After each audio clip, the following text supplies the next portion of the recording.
This program features live coverage of an African safari and may include animal kills and carcasses. Viewer discretion is advised.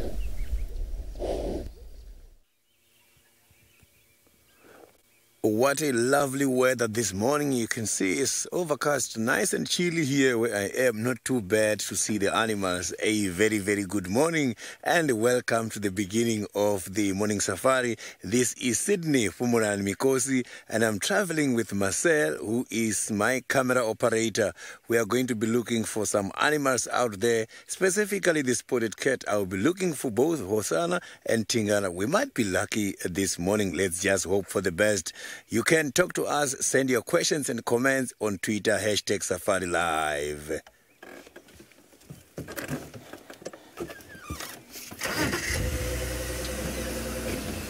So I've just seen quite a lot of impalas here, and thank you very, very much for all the updates from those who just gave us the updates that the lions were roaring. They heard it from the dam cam as well as a leopard sawing. So I'm just going to do a follow-up on that. The challenge is that the sound is difficult if you hear it from the dam cam to tell from which direction was the sound coming.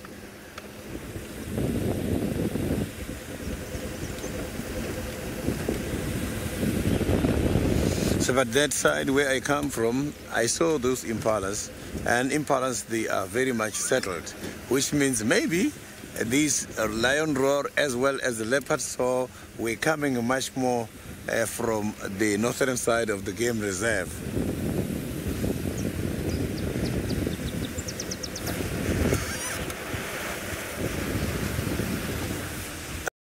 It's dark at the moment as it's overcast. I don't think there's any possibility of the sun anytime soon. The sun might come out, but how the weather is building, it looks like maybe we might get some showers today sometime during the day, or maybe late tonight.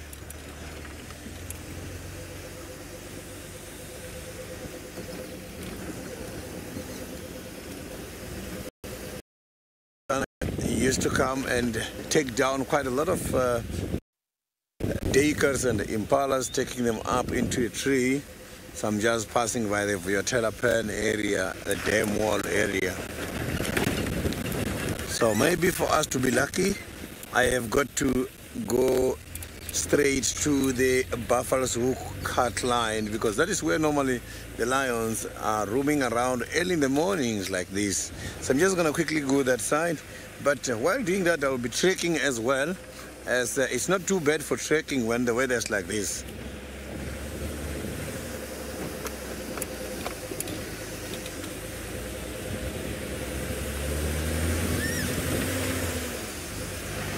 So I have not yet picked up any of the evidence that the lions or the leopards are in the area. I just know that these animals, they like it here.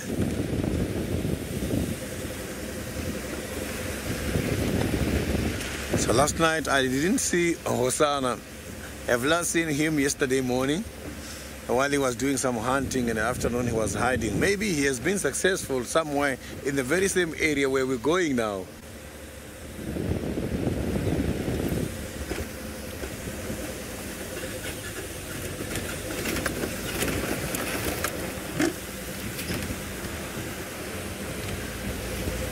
I will try by all means to go and see if we can find the hyenas later. Maybe we might be lucky. Yes, sightings are not guaranteed at the hyena den, as sometimes you go there and find nothing. But with this kind of weather, predators might go out for hunting, which might also attract the hyenas to leave their den to go and do some foraging.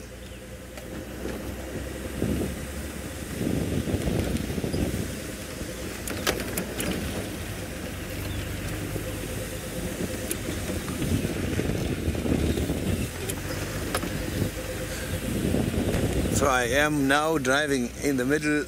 This is called the Mvubu Road. At the moment, there are some areas which are very much hard, where trekking is not simple. So now let's quickly leave, who is also just about to start a guided walk. Yes, good morning everybody. Welcome to Juma. My name is Steve. I'm joined on camera by Davisito, and obviously we got the incredible Herbie. He's on foot with us. We are out in the African wilds, and obviously, as I'm sure Sydney has informed you, we'd love to hear from you this morning. Hashtag SafariLive. Drop your comments and questions on the YouTube chat stream. Don't forget the all-important FC. Keep your questions relevant. Today is Monday, I do believe, and I have been out of this area for a couple of months, and I haven't done a medicinal Monday. So today we are going to be focusing on a very special tree that we found out here. And well, it's been quite a busy weekend, so I haven't done any of the harvesting, so we'll go through some harvesting techniques as well along the walk as we go. And at the end, the final finale, you'll see me drink something quite disgusting. I don't know, I haven't tasted it yet, so I don't know what it tastes like. It actually might be quite pleasant. It might serve all sorts of purposes. Might make me vomit on the spot, because this particular plant is indeed known as an emetic. I wonder if anybody can guess what it is. It is a special tree. Has lots of cultural and historical beliefs, not just in the African continent, but dating all the way back to Jesus. Okay, so but while we are walking, we are going to look for some of them. We're going to find where they are, discuss exactly how that tree fits into the landscape, and well, along the way, you know, we might see Hosanna. Who knows? But the objective really this morning is to get back on foot, in touch with the wilderness, in touch with Medicinal Mondays, and please send your questions and comments through. It's nice to be out, and something that is very pretty at this time of year. Wildflowers, and this particular wildflower is called a string of stars. Heliotropium is the genus name, because these little florets here are believed to follow behind the word tropium in two other words, and that is in geotropium, when you have basically gibberellins, which are plant enzymes or growth hormones in the roots that causes roots to grow towards gravity. And then phototropium, very similar to helio, meaning that it causes the tips of the apical meristem, tips of the trees or plants, to grow towards the light. If you've ever had a plant in your house, it will often grow towards the window, will it not? So you have to keep turning it. That is how plants work. It is all sorts of growth hormones that are actually activated by the sun, and obviously the opposite in the roots towards the gravity. If you had a plant in a vacuum, it would just kind of grow in a big sort of mess. I think it's quite interesting to do that, hey Darby? Put a tree in a vacuum and just see how it kind of fleshes itself out. Anyway, on we go. Here we've got some impala up ahead. We're going to be keeping our eyes open for the activity and movements of these impala, because they are generally quite good indicators of predators. Cool breeze, you want to know the purpose of my stick? Well, it is an old man stick, which means I'm old and I need it for walking. First of all, it's quite nice when David misbehaves, because I can hit him with it. It's a very, very good stick for hitting somebody. It's a wisdom stick. It's got lots of information in it. And as a guide, as a trainer, it became imperative for me to have a stick, not to beat my students, I promise, but to point out things. to point things on the ground, it means you don't have to do this all the time. You can point and... But James has asked me to, when I do point things out on the show because of the camera, to really get in close with my fingers. But when you are with training students, you can just walk around, you can point things, and you can alleviate any stress on the back. Carrying quite a heavy backpack, so more often than not that I stand up and walk, the more activity I'm having. And you know, it is a wisdom stick, and it comes from me all the way from the Northern Kruger. Lots of history, lots of love. But anyway, enough of my nonsense. Let's go over to Sydney, who is out in the African wilderness, and he's got a plan to look for a leopard.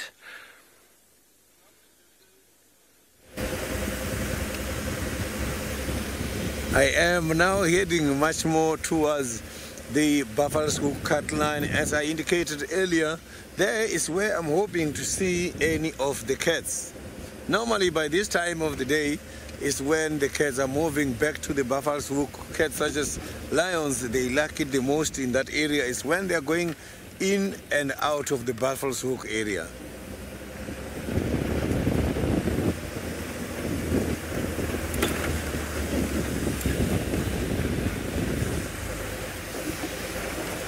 There is just quite a lot of evidence and quite a lot of strong sense of the elephants in the area here. So the elephants are so very much excited, and now they are feeding very much close to the roads. I thought because the bush is getting thicker now, it's going to be difficult for us to see those big animals. But the elephants are proving me wrong. This day they are concentrating close to the road.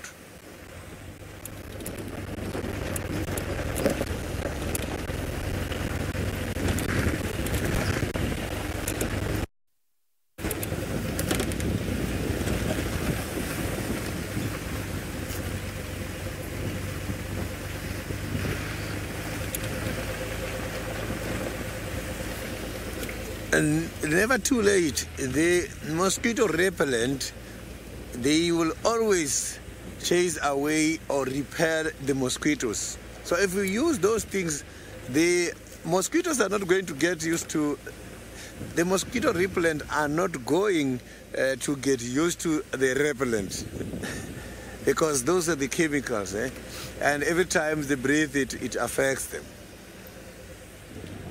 So remember, the mosquitoes, how they find you is very interesting. What they do is that they smell carbon dioxide from your skin. That is why it's difficult at night to hide away from mosquitoes. When sleeping, where your hand or where the part of your body is going to get exposed, the skin is going to breathe, and that is how they pick your scent, and they will come straight there. They can be able to see the thermal as well.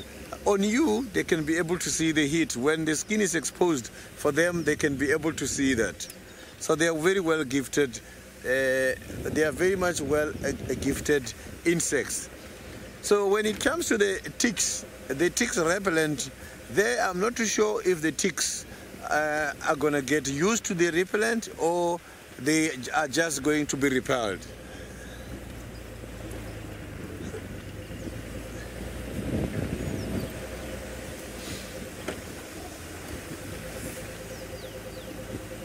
So, but I don't think the ticks are going to get used to it. Why? Because when I grew up, we used to use the dipping tanks when having the animals in order to treat the ticks and all these other insects or parasites that get attached to these animals. And these animals, the insects, they will come off but come back again. Every time we have to do it because they will come back again. They don't really get used to it.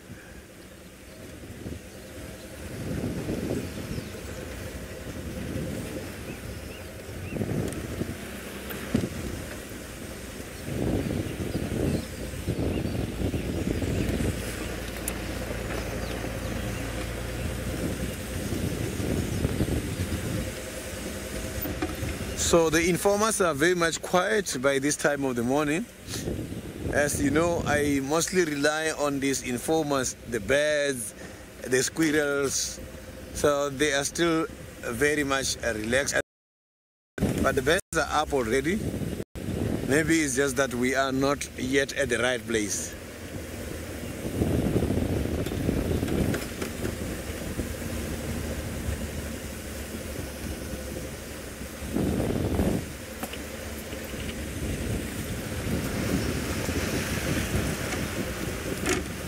Not even a single truck is on the road at the moment.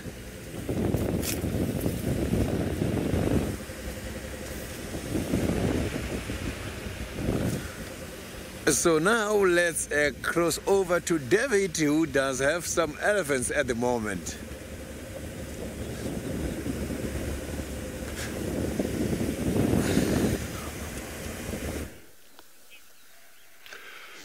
Hello everyone and jumbo everybody, welcome to the Mara Triangle in Kenya and welcome to a very mysterious morning. My name is David and with me on camera is Archie. Archie, how are you doing today? We are very excited to have you on board.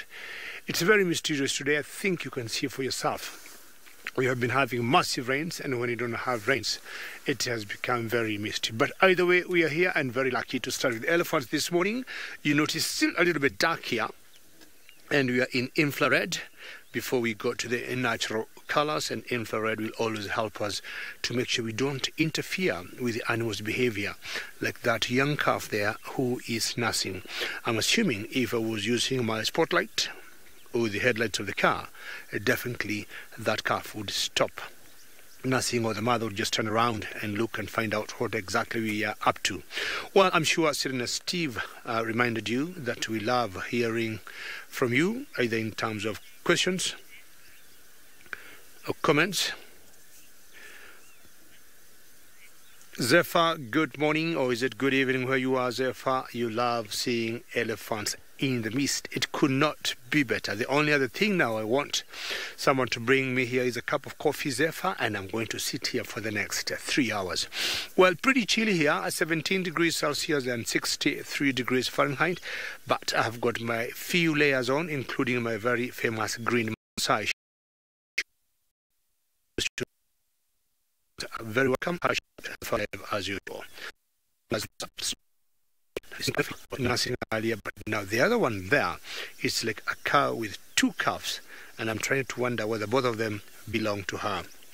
Now look at that mist there in the background, and maybe I might request all of you to maybe send me a few tweets of what you think of the kind of weather we got in the Mara Triangle.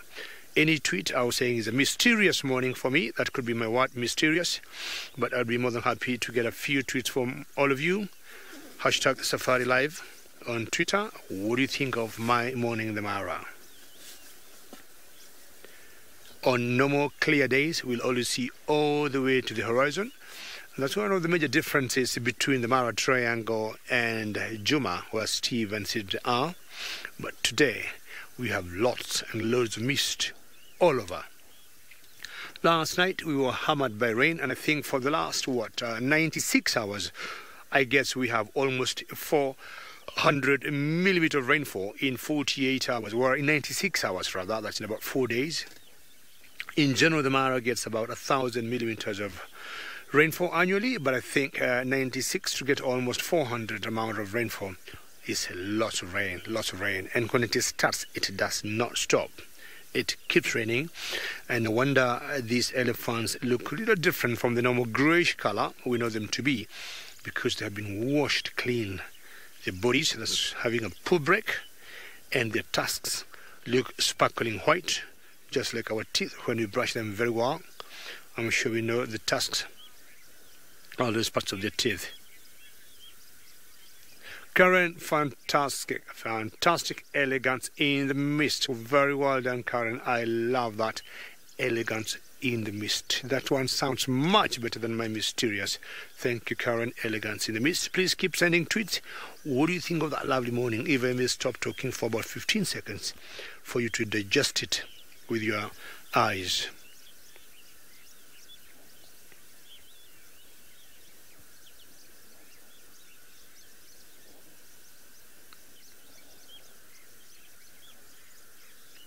And what a privilege we got to be here almost every day, to be watching such, elegance, in the mist like this, as Karen said.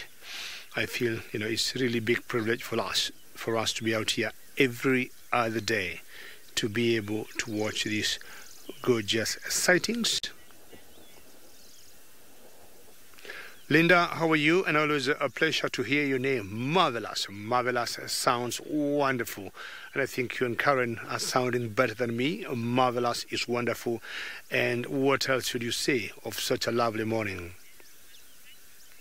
Laura, how are you? Mystic, thank you very much, Laura. Mystic, those are more than wonderful tweets. I'm loving them as they come. Mystic is pretty sweet to hear. Excellent, Laura. Many thanks. Many thanks. Locally here in Kenya, we say Asante Sana. Ciara, relaxing. Very good, Ciara, relaxing. And as I said earlier, should I have gotten a cup of coffee? Are you trying to go down there? Make sure you don't break or fracture your feet. Ciara, you say relaxing. And yes, how relaxing it is.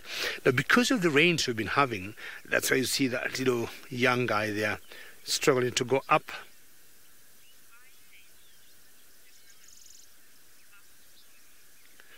Back Rogers, Eyes in the Mist. Thank you, Back Rogers. It's true.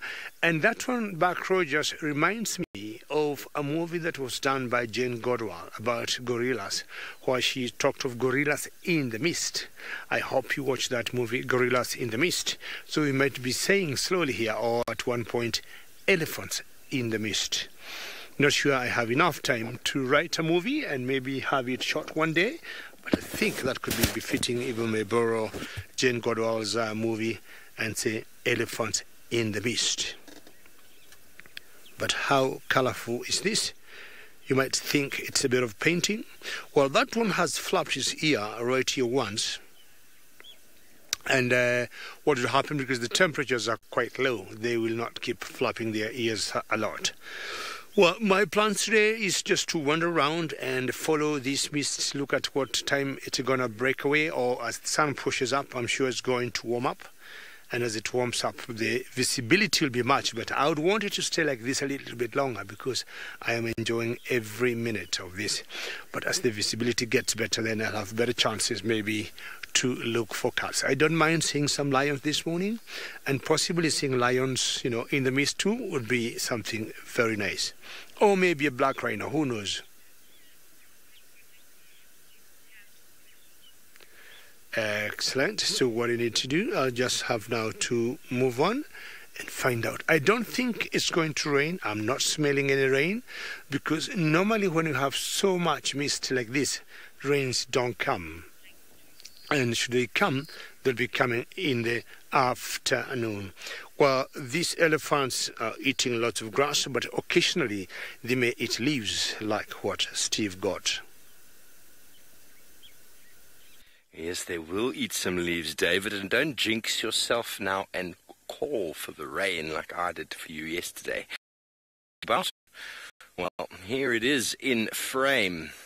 It's a beautiful, beautiful specimen of a buffalo thorn, and I just tried to cut a branch off of it, and I got myself right in the finger. The thorns are very sharp, very straight, and also very hooked. So it's a very interesting tree from many, many levels. We can see that there are leaves on it now. Flowers as well, which are only supposed to be here. The flowers are only supposed to be here October, November, but the flowers are in full bloom at the moment, and it's prolific with insects most of the time, these trees. You get many butterfly larval species and many butterflies feeding on the trees, jewel beetles and thousands of different species that will just facilitate this tree for pollination and for feeding. Obviously, butterflies laying their eggs, the larval food then provides for the larval food is the buffalo thorn itself, and well, a beautiful specimen indeed. Very interestingly, from a cultural point of view, it's believed from Zulu folklore. The Zulus are a tribe of people. If you've met Senzo, he's one of our camops. He's on leave still. But the Zulus come from sort of the eastern side of South Africa, south from where we are, a bit further south. And they believe that you could be protected by thunderstorms if you hid underneath one of these. I can't get in there right now. But what I often like to do is to basically cut the branches and just stick it in my hat. Because, there could be some. We need to get David some of this. There is a buffalo thorn just outside of camp in the Mara. So David, you need some buffalo thorn, protect you from the lightning because it's quite dangerous out there. But a beautiful plant, Ziziphus mucronata. And mucronata refers to the very pointed leaves, or refers to the pointed thorns that are on here. And child of the universe, you want to know what animals eat this? Well, first of all, I do. It's a substitute for spinach. It's very nice. All of the browsing animals out here, elephant, nyala, kudu. Oh, Davisito is receiving a phone call. It must be business. It's work-related. Normally on my training drives, if any of the students used to have a cell phone go off, they had to buy everybody a drink. You learn very quickly. The leaves are very, very nutritious, very, very palatable, and they do stay on the tree for most of the year. They do have good access to water. It's not often you find a buffalo thorn that's completely without leaf, but the flowers are just on now. And once they've been pollinated, there will be very nice fruits that come through. And we'll be talking lots and lots about that in a little while. But the flowers themselves are actually quite sticky. And they have been used together with bits of pieces of sap from the bark, the plant itself, connected with the dimyphid beetle, which is a poisonous beetle. And they were attached to the poison arrows of the Khoisan Bushmen that used to live in and around South Africa and all over the continent, in fact.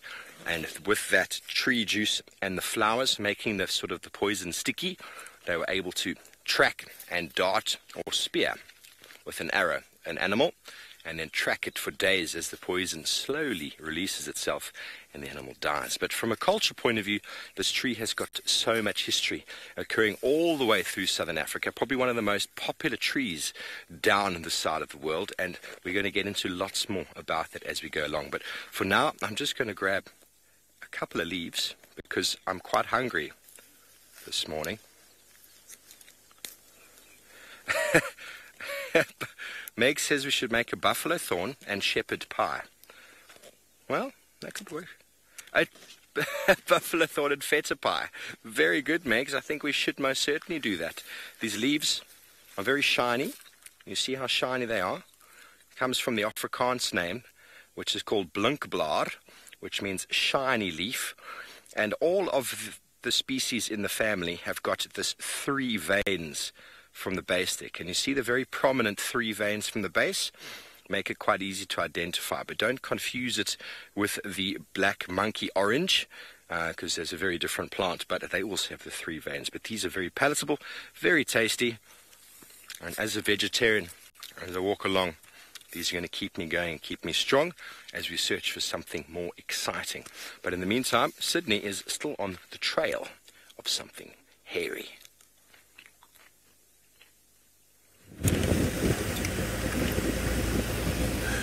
I am now just by the Buffelshoek area. I've just went past the dam where I saw this hippopotamus coming out.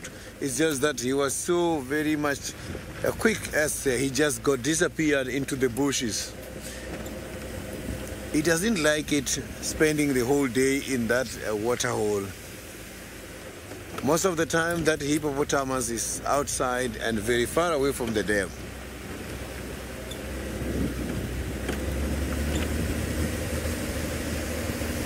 So I just want to try and... Oh, leopard. We got leopard on the road, right in front of us. You see there, right on the road. Oh, look at that. So he's very much relaxed at the moment, just listening to something. You can see that he's Hosanna.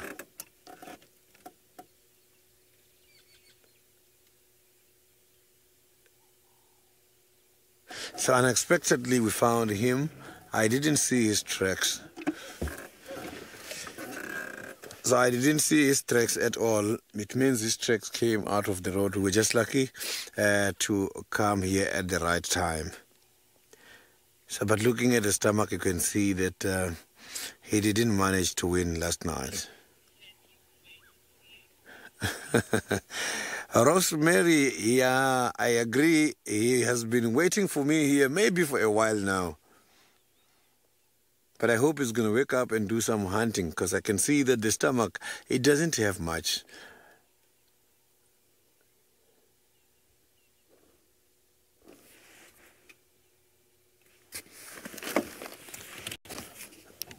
Good morning, all stations. This is Sydney. I have got Hosana. Souk.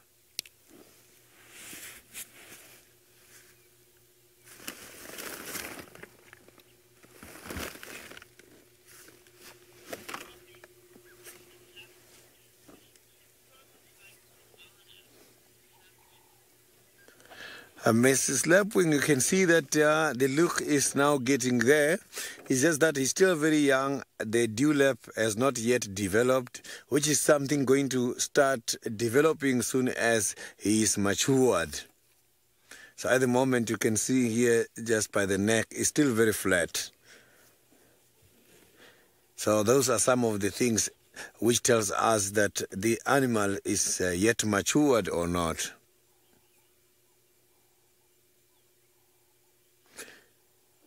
So you can see that now he's lying down flat. Maybe he has been traveling all night long.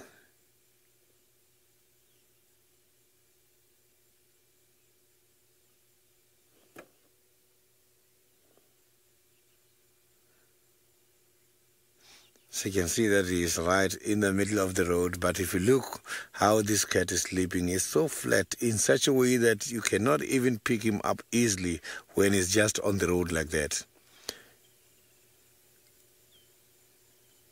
So it's quite very easy for a leopard to match with the surrounding. So they can match with the termite mounds, because you can see that those kind of golden spots, they can be able to blend with the surrounding easily. And now on the ground is the same. When he's in the middle of the grasses, it's like that. So those kind of spots, they help them in quite a lot of ways.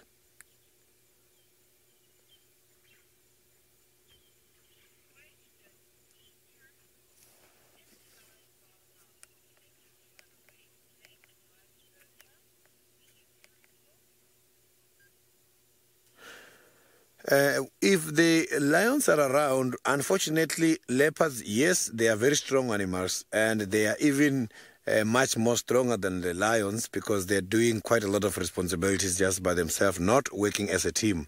So lions, because they work as a pride or as a coalition, leopards are solitary. Normally, the leopards, they just move away from the lions. Lions can be dangerous to the leopards. So the competition is very much high when it comes to the food. Because of that, the lions, when they come, the leopards, they just go. I have seen the lions trying to corner a cheetah before. So, but they couldn't win. The cheetah then realized something is coming. And here, I have seen the lions also chasing the leopards. My first game drive in Juma, I saw the avokas chasing a leopard. They were trying to corner Tandy, and after that, they were chasing the two leopards, and 3 leopards started fighting against each other. So it was just interesting.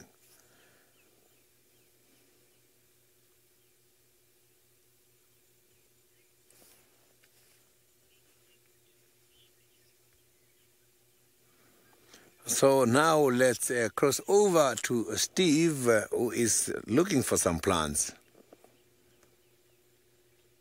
Well, it is a plant kind of day on the bushwalk side, and well done, sitters. That is the way it works. We give you luck, and just like I willed the rain into David yesterday, Hosana has been willed into Sydney's arms. Well, anyway, did you see the shape of that buffalo thorn a moment ago that Dave pointed out? It is very well browsed. The shape of it is almost just completely eaten by the animals. We've got another one to the right of me here. Dave is now backing up to get that back into shot. But someone asked me, like, who eats the buffalo thorn? And, well, every browser seems to eat it. It's a very tasty plant. I don't know the protein content, but by the shape of that plant, by the size of it, you can see that it is one of the little pit stops along the way. Just like with me walking through here, I pick leaves as we go. The impala, nyalas, kudus, giraffe, elephant, all will have a nibble on the buffalo thorn as they go past.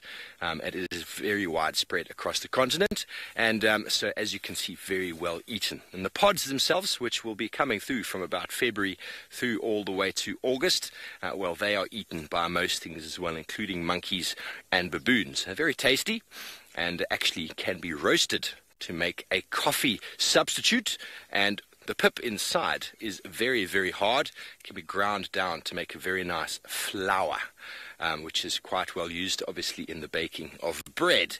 So there's coffee and there's flour, and we've got edible leaves.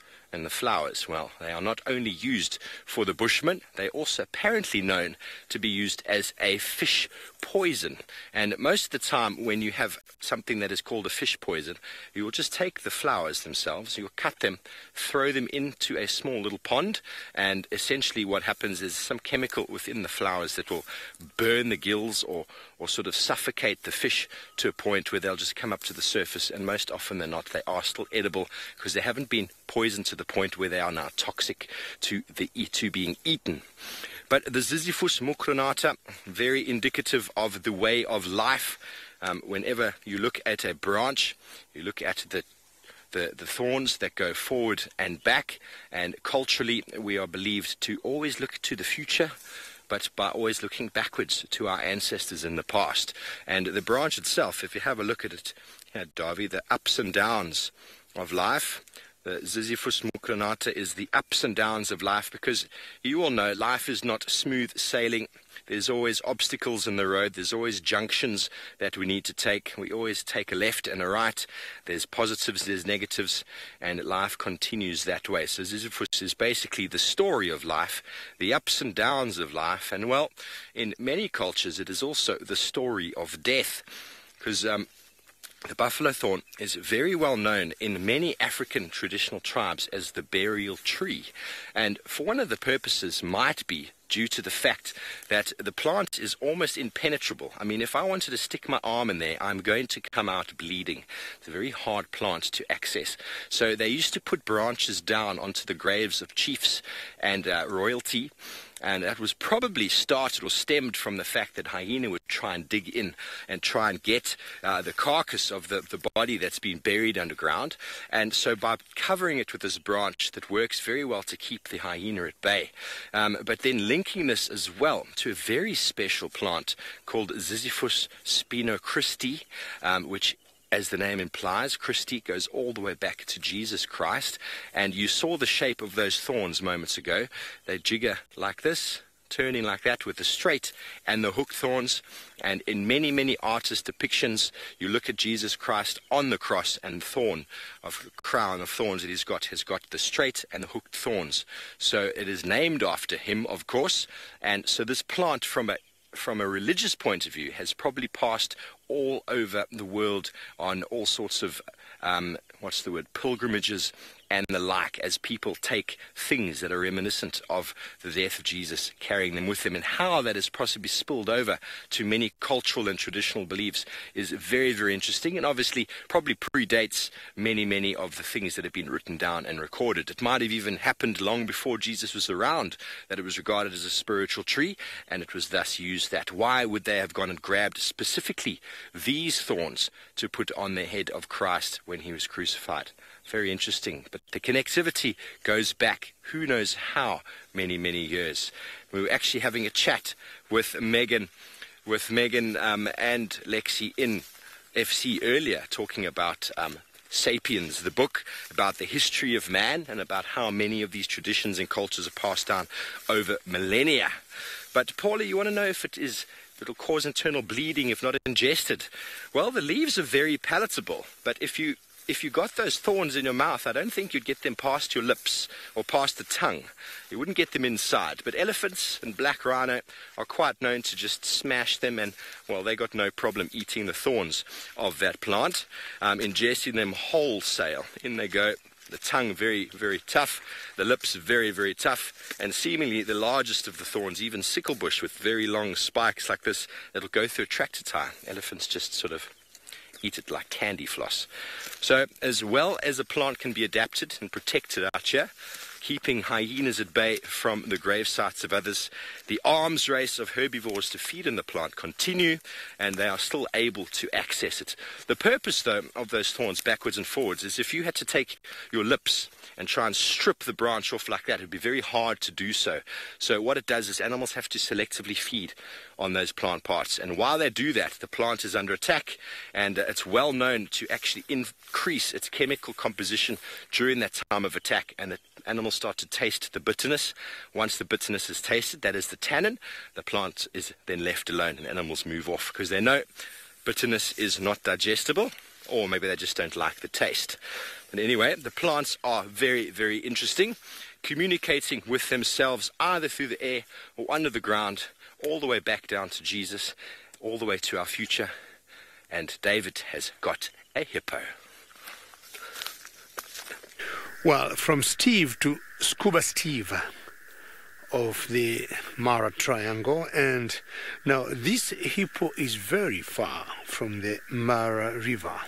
Could be what I'm talking about, 2 kilometers away. But now with the onset of the short range, there's a lot of water that has collected all over, and they're taking advantage of that. So they'll be out here feeding excuse me, and taking any advantage of pools of water that are forming. Now I guess now its direction is heading towards the river, but it has to be certain it's okay. And you can see she's going in a bit of a fast pace, because normally by now they are always back in the water. So not sure what could happen between here and the river. Excuse me, I've known once in a while lions have waylaid them as they head back to the river. Well, we have the short trains now in East Africa, and East Africa, I'm talking about Kenya, Uganda and Tanzania, but lately also we have been including Burundi and Rwanda. The short trains will always come around October, November, but I can tell you the rains we have, to me, are bigger than the long rains. In general, we'll always have summer all around the year, 2 seasons of rain, long and short, but these ones to me are heavier than the long rains we had earlier in the month. I mean, earlier in the year, I'm talking about March, April, May, and June. So what these people need to do is just to get back to the water, because that's their heaven, and that's the place they normally feel secure and very safe from would-be predators, either hyenas or lions. So behind those trees is the very famous Mara River. Patrick, you're right, she looks big. Hippos are huge, and I'll tell you what, some of them could be almost 800,000 kilos, and they weigh much heavier than even buffaloes. If you look ahead of her, there's another hippo, and you see both of them are heading the same direction. So one, hippos will always come out of the water to feed, because during the day they're in the water, Patrick. They do not have any, they're not able to perspire or to breathe. They don't have sweat glands. So because they get pretty warm, they have to spend the better part of the day in the water. And as soon as darkness falls, they'll always come out and feed, and going back early in the morning.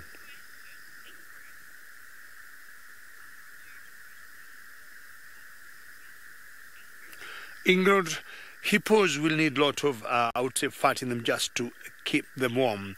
And if you look at them carefully, their skins are very, very thick. And what would happen is that thickness of skin has been used in Africa many times. The local name for a hippo is kiboko, and kiboko translates to a lash. And way back when the prison warders needed to discipline the prisoners, if they get a hippo skinned, they just slice the skin of the hippo in slices, and a lash over hippo would last for so very many years. All right, we'll need to move on because our hippos have gone. So it's also time for us to move on and find out what our world have this morning. It has rained a lot.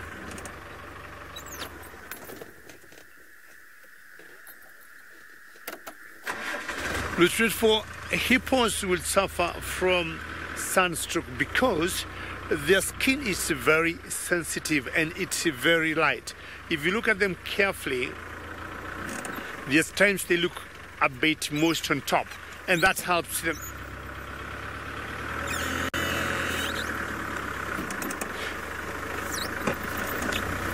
Oh, sorry, I got your question better now. Hippos basically are herbivores, and being herbivores, they'll always feed on grass. In general, they tend to digest grass better than leaves.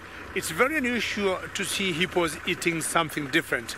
Normally what we see hippos eating is grass because it's a lot easier for them to digest, and the way their teeth are designed, they're able to lawnmow it like that as they cross their muscles. I just want to show you the amount of water we got here, and you can see how the roads look like. This is one of the best places that is drivable. Otherwise, some of the roads have been submerged from the rains we've had for the last 4 days. And you can just hear the water just falling there. And you have so many waterfalls now on the roads.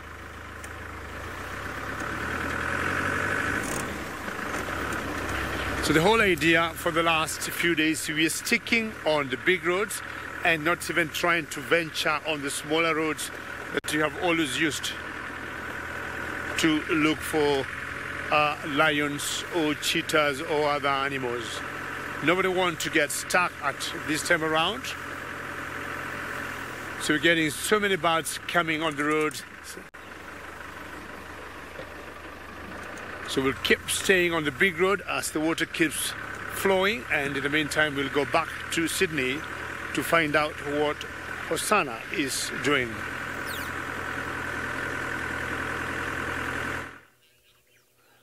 I am still here with the little chief Hosanna. Hosanna is right here, lying down just on the road. At the moment, he is not doing anything. He's just dreaming and dreaming.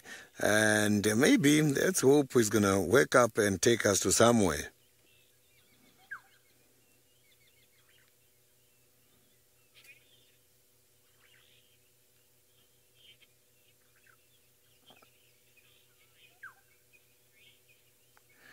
Cool breathe. I didn't get your question clearly.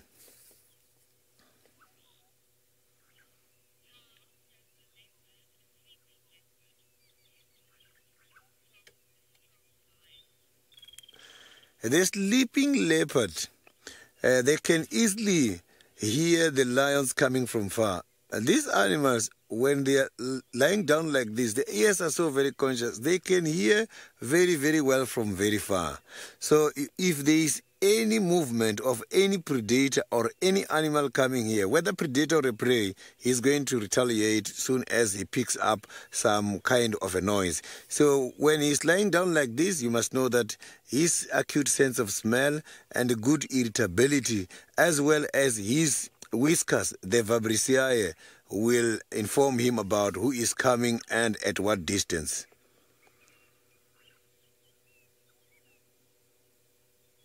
So they don't only rely on the eyesight.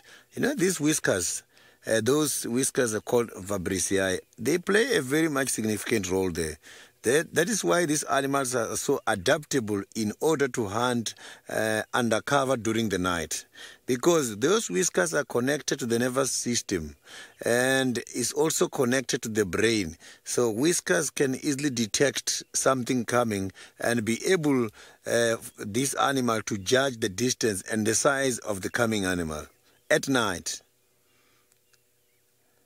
So they use that in order to also gauge the space in between the trees when they are hunting at night.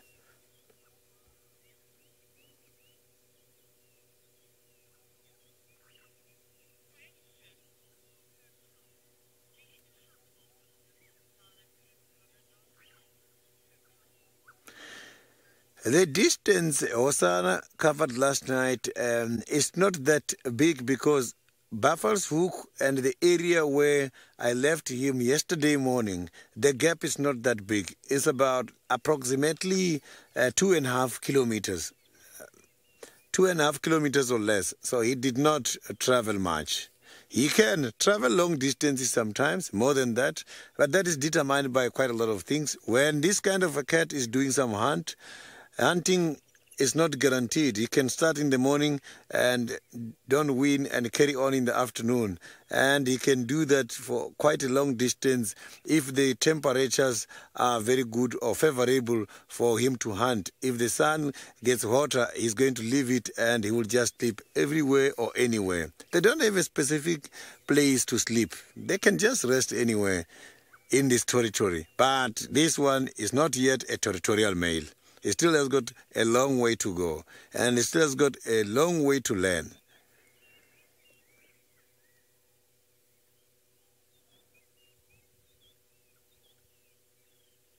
I can see that he's dreaming. The ears are, the hind legs are just moving all the time.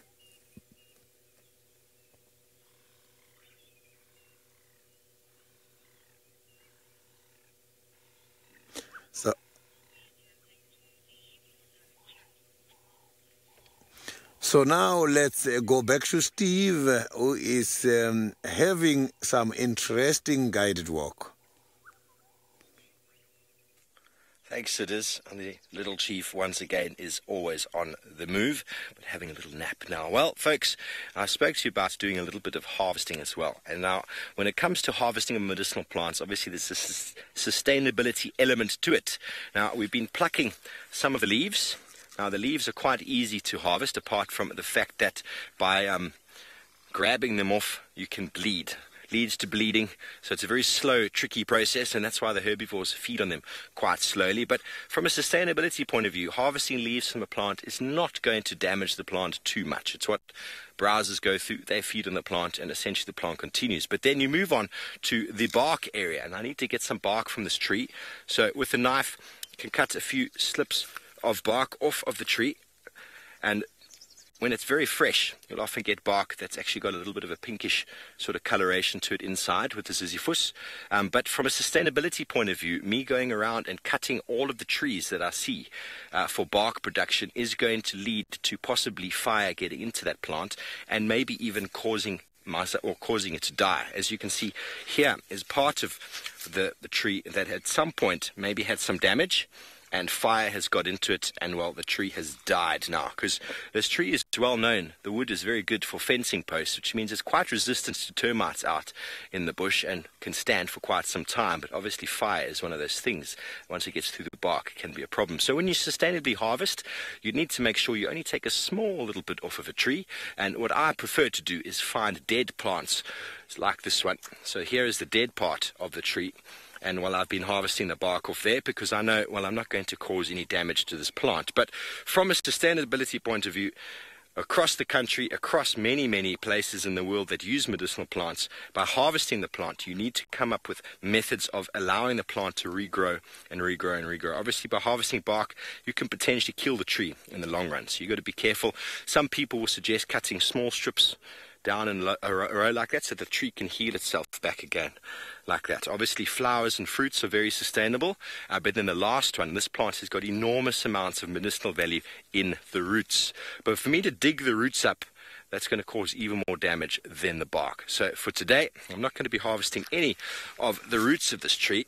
I've got myself some bark, I've got myself some leaves, and well, in a little while, once we have collected more leaves and I've caused myself to bleed a little bit more, well, then we're going to set up and we're going to make some teas. How does that sound? Very good. Just going to have to put this all in my trusty bag and get ready to continue on.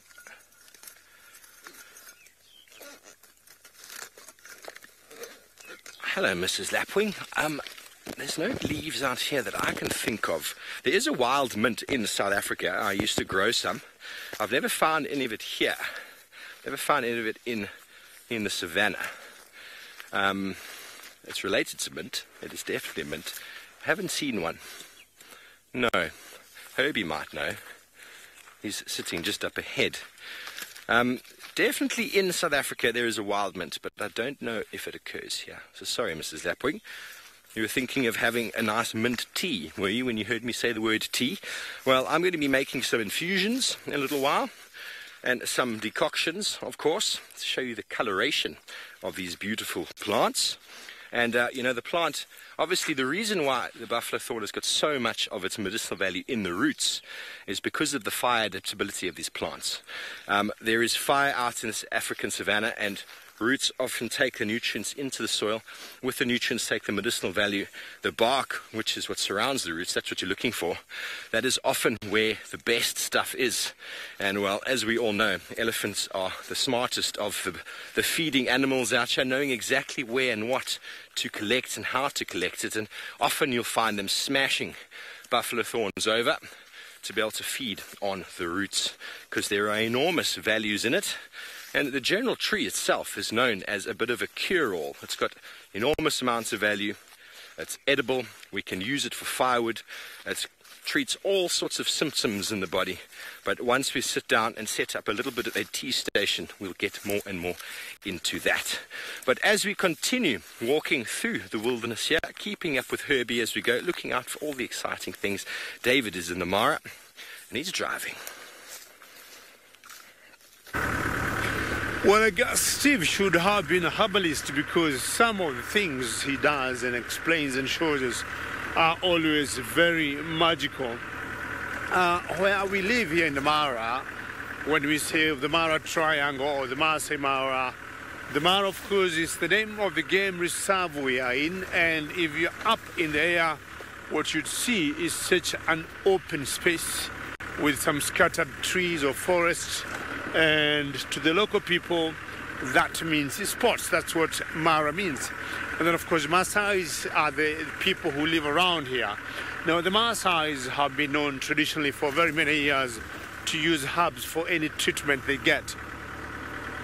And it intrigues me how the medicine men or how the locals will know what fever you got, and the moment they are able to diagnose that fever, they'll go to the bush and get a particular tree, and whatever tree it is, they'll know what part of the tree to get, be it the bark, the roots, or the leaves, and they'll know what ingredients, what amount, what concoction to make, and either boil it or just come and mash it, you know, in water and give the patient, and people recover. And I think Steve may come and join the Maasais, and they sit and they compare notes and see who can help the other. But I think the locals are more informed, but maybe than we modern people, because before the modern medicine came, we had the Maasai still doing their thing. And even today, we've got the ones living in the very interior, remote areas where we don't have proper infrastructure, still surviving and being able to sort small little situations they may get. Ladies also giving birth. There are a lot of women midwives will always help the ladies, you know, have their children easily. So I think Steve should come and spend more time here. Well, the rains have stopped, but the roads, as you can see, they are all waterlogged. And as I said earlier, the whole idea is to keep on the big road. You don't want to venture moving out of the big road. You don't want to get stuck. But the birds are having some big parties.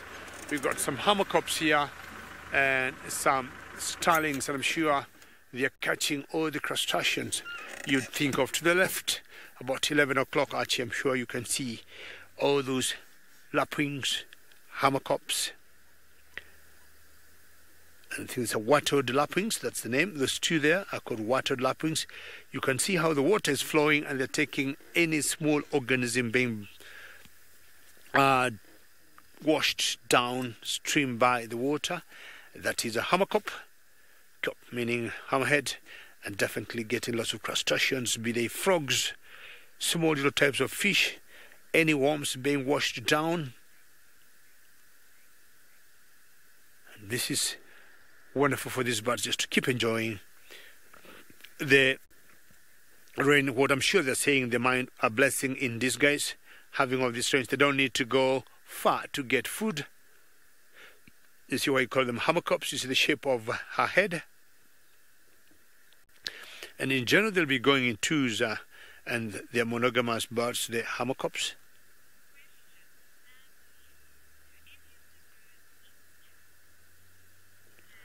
Snazzy, how are you? And do any of the birds eat tadpoles? Yes, any crustaceans, any amphibians in the water, they'll feed on. And just to answer you, Snazzy, the hammercop that you see there, they love tadpoles. They eat lots of amphibians. They eat lots of fish.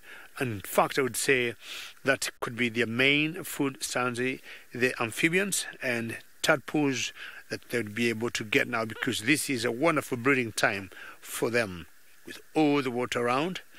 A little scratch there, maybe you could be having a tick, maybe. I don't know whether birds get a lot of ticks, and you know, unlike the normal mammals, lions and buffaloes and elephants, not sure. They may get lice or fleas, but I don't think they may be able to get ticks.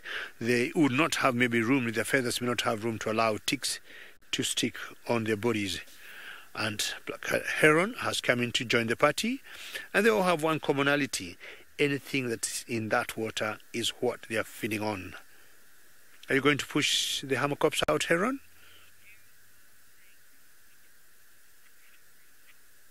Yes, and it's true, the water is moving fast. Last night we had, I think, one of the heaviest rain in this area for a long time, and at one point we had to power down because we were not sure what would happen to our equipment.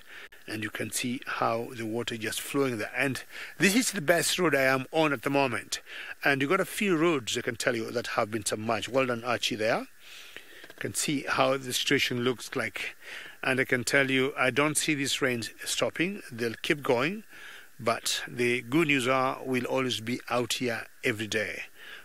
Hammercop time to fly? No, just reposition yourself, looking for more food.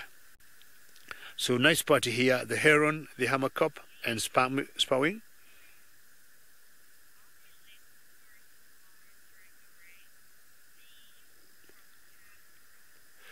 Lee from Canberra, how are you? What would happen is, if the rains will continue so much, I think I got your question, some of the roads will be closed by the game rangers.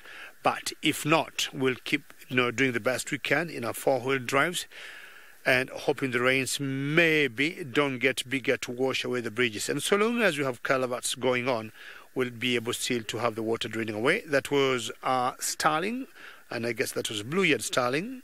Just flew away. There she is again. And big party here. Starlings, most of these birds will be catching any insect. Some of them will take advantage of any worms. Very good, catching her in flight. She's putting herself in the middle of the road. Maybe she doesn't want to get wet. Starlings, unlike the herons and the spawings and the hammercops, don't get themselves very wet. You notice the starlings remained on the dry land, and the black-headed heron is getting maybe some frogs or any invertebrates that could be in that water, be it any worms. One interesting thing about the feeding habit of the heron, they're always very patient. They're never in a rush, and they're very slow waiters, very slowly going. Now the starlings, if you look carefully, they're staying on the dry land, and maybe they do not want to wet their feet. They may not have the same feet like the hammercops and the spawings and the heron, and maybe wetting their feet could not be very healthy for them. So any insect flying up here where they are, that's what she's trying to catch.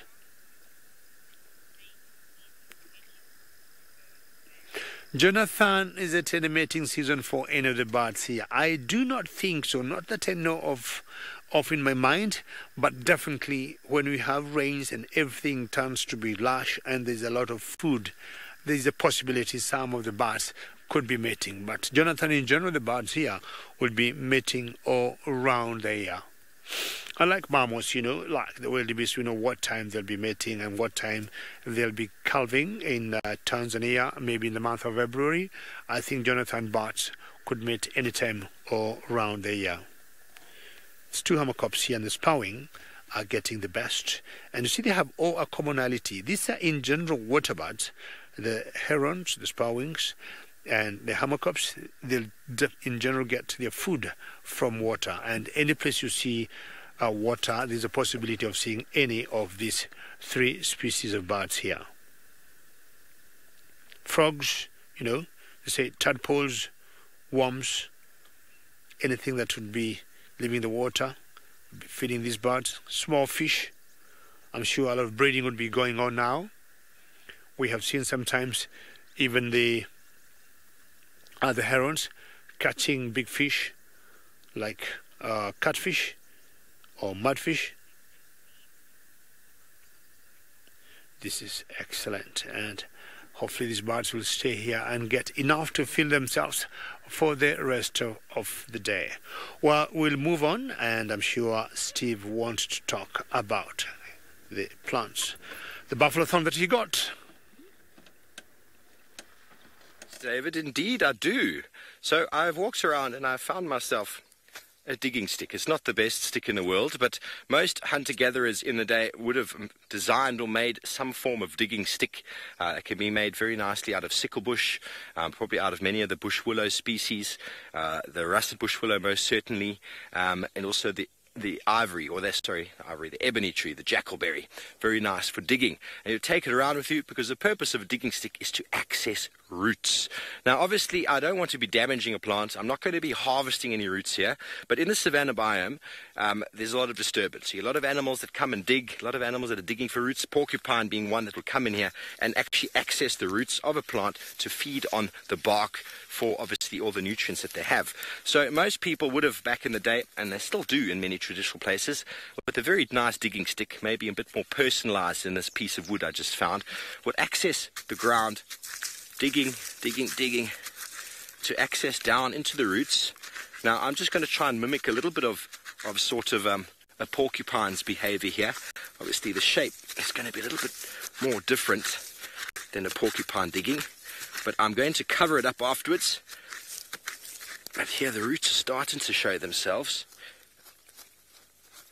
Here is some roots here, and that is what the porcupine would access, and he would gnaw on that over there. Okay, so I'm just going to cut a little sliver so we can see the color. But obviously I don't want to damage this plant untoward. There's quite a few of them here. Have a look at that. A little bit of bark there. Beautiful. Look at that coloration. Nice and red. Nice and moist as well. Obviously it's got access to the water. Wonder if it's got any smell. Well, it smells very earthy. It actually almost smells like beetroot. So this is one of the things that we'd obviously need to harvest. There's huge amounts of medicinal value in this. Obviously there's the liquid, there's the color. It's going to make a very nice color if I make a tea. I'm just going to harvest a little bit more of it so we can cook some off. It is one plant that we're harvesting here. We're being very sustainable. Don't cut myself. See, now the wood underneath is obviously brown or dead. That is not what we're looking for from a medicinal value. The plant itself is the outside bark. Everything on the inside, ow, very hard to get in here. MDR, well, I've never seen a red cedar, but there's so many of our plants out here have actually got such nice red pigments and coloration to the, ow, that's painful. Okay, that's going to be it. I'm only going to make a small little something out of that, mainly to see the color. So there we go. I've got some lovely bark here. Let me cover it back again. The disturbance that would have been from a porcupine. Cover it back again. You can see I'm in a bit of pain trying to get in there because this plant is, well, a very nice plant to grow in your garden, but not recommended for gardens that have got small children because, well, they'll get impaled.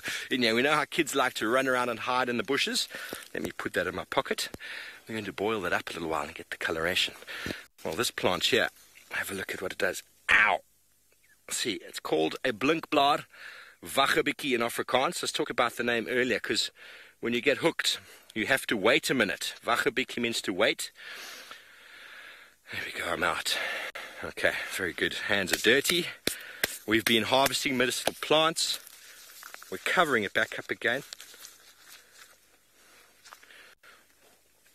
James Richard, about medicinal values in mistletoe. I'm sure there must be. I haven't come across any information, but I'll definitely have a little look. It means we're going to have to climb up a tree like that. A lot of our mistletoe is found in the top of the trees up here. I'm going to think and assume that they don't have too much value due to the fact that they are parasites. They actually steal the nutrients of other plants. So can they afford to protect themselves? I don't know. I'm going to have a look. Very good question. Very, very good question. But we are almost ready with all of our byproducts or products of the buffalo thorn to set up and do a little sit-down session and show you some lovely coloration of what will come out. Because obviously by boiling and infusing the bark, the leaves, and that's how we access the goodness and nutrients and medicinal value out of them. Okay, well, indeed, I was going to go over to Asana, but he's quite sleepy. But up in the Masai Mara, David Gitu has got a spotted cat of a different sort. Well, ladies and gentlemen, we've got a very special cat here, and this is a Savo cat, and quite unusual to see her hunting the water. Initially, I thought she wants to drink, but I think the feet, or she's getting just too cold to be where she is. Is one of the most beautiful cats. I'm sure she's trying to get some water, because these are not very good hunting grounds for her. Good morning. And for a cat of this size, this is one of the cats that have the longest feet that I know of. And she got different body patterns. Look at the spots of this particular cat, and they're always very different. One time, if you look on the hindquarters, they look like of a cheetah, but if you look on the back of the neck, they have like very elongated spots. Coming so close to the car, not sure what exactly she wants to do. Excuse about my head, and she just jumped to the right. Excuse about my head again, and there she goes. Did she see something in the water? They're very good hunters, apparently.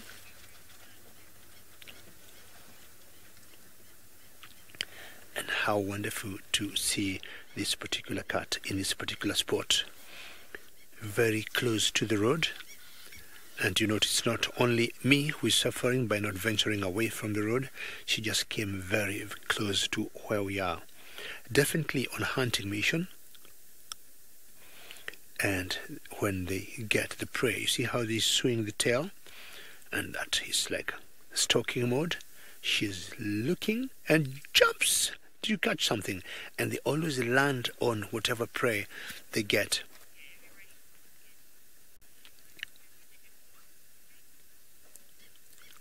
Copy.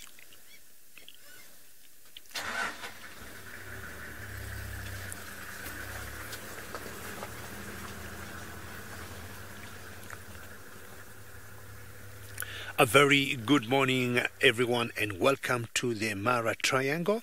And you've got this very special sighting of a Savo cat. These cats are very native to Africa, and they're very sleek. Many times people have confused them and called them cheetahs from a distance, but on a closer look, you'll always tell they are different in everything possible. Now, I want to turn the car a little bit because we have a very tight angle so that we can have a better look of it. Let me just turn the car a little bit so there. And then also try and back up a little bit. Hang on for a little bit. I think we're good to back up a little bit. Keep coming at you. Okay, there we are. And that's good. All right, and remember our drive is very interactive. Data, that's great comment. You've never seen one before, and there you are. Savo cat, they are rather active in the morning and in the evening, and data, that's very great comment. And as I was saying earlier, your comments and questions are very welcome. You can send them on Twitter using #SafariLive. Very sleek, as I said, and definitely she's looking for something to eat. She could be... Oops, what a jump there. She just jumped, and what we're going to do, we're going to move forward a little bit and see whether it can catch up with her. Susie, great comment. You can watch this Savo for hours. That's great comment to hear. So let me just turn around, Susie, and see what we can be able to get. Got a cab... Color, good question. And the 1 minute, keep coming. Carla, these savocats can jump up to 2 meters high. You can imagine. They can jump up to 2 meters high, and you've got some birds here who are not getting very comfortable with her, because what savocats will do, apart from getting mammals, to feed on, I'm talking about rodents, I'm talking about rats and mice, they also go for birds' eggs and for birds' chick. So we've got lapwings here, which are very vocal and like trying to intimidate the savocat. So let's just get a little closer to her. She's not going anywhere, and she's not very far from the road. So actually, let me know when to stop. Are you happy there? Okay, there she is. Zina, very good question. In general, there she just marked her territory. They are very solitary cats. In general, most cats here, apart from the lions, are solitary, and there she goes majestically. If you see two, Zina, it will be either a male and a female, or if you see 3 or 4, it will be her and her young ones. In general, savocats are solitary, and there majestically she is moving, and definitely maybe looking for something else on the ground. Initially, I thought when she jumped, she caught something, but she might have missed. What are you sniffing down there? And like, bat-eared foxes that I know will be looking for ants in a particular place like this, I have no idea what she could be sniffing down there, unless maybe one of, her mates might have passed there and she is trying to pick up the scent and maybe following on her or him. Very beautiful cats.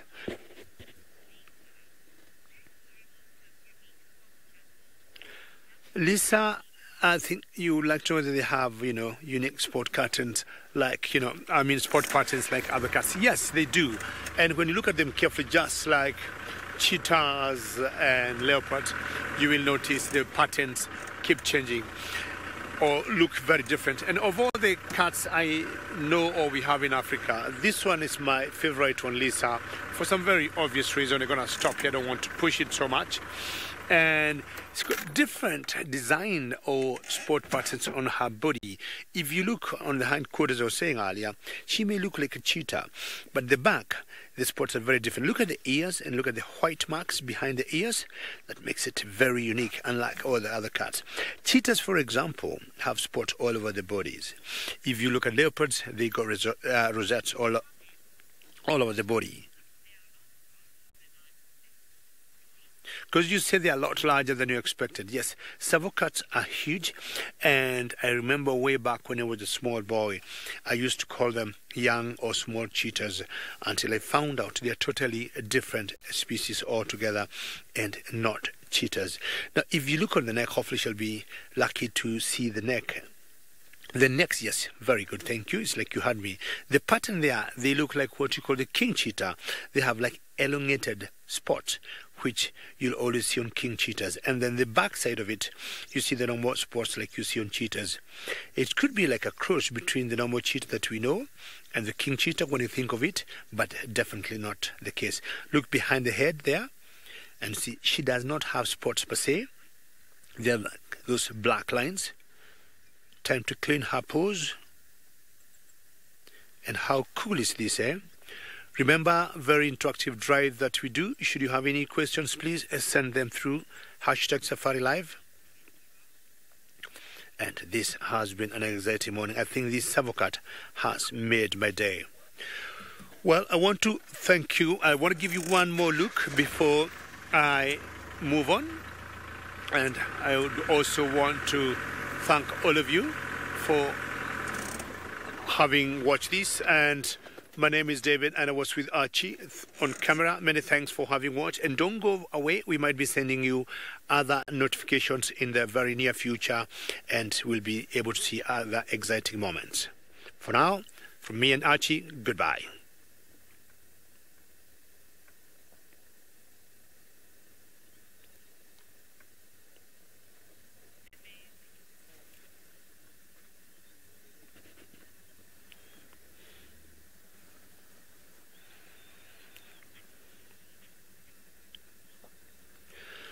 Very good. That was wonderful sighting. And from one cat in Kenya, let's go across to another cat in South Africa with Sydney.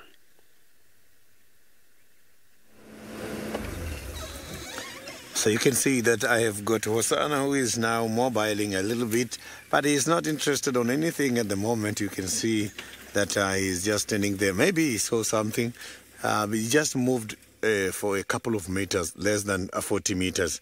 And now I can't see what he is concentrating on at the moment, but I can see that now he gave up. Maybe he was looking at something by the other side. I can see that he is moving. But now I want to leave Hosanna just for about a couple of minutes to go and see if we can be lucky. There is one of the new lion prides in the area, somewhere not very far away from the Buffer's Hook, much more towards Sydney's Dam. I can hear people are enjoying something I've never seen before. Maybe this is the first time we are going to see this pride here, because there's other vehicles from other areas. I might still come back and find Hosanna. So I will come back just now. I just want to show you something new. So I can hear that things are happening not very far away from where I am. So let's quickly go and see if we can also be lucky and see one of these pride. I think they are saying is about 11 of them, these lions, are somewhere by Sydney's Dam, and we can see them, I think, from the road.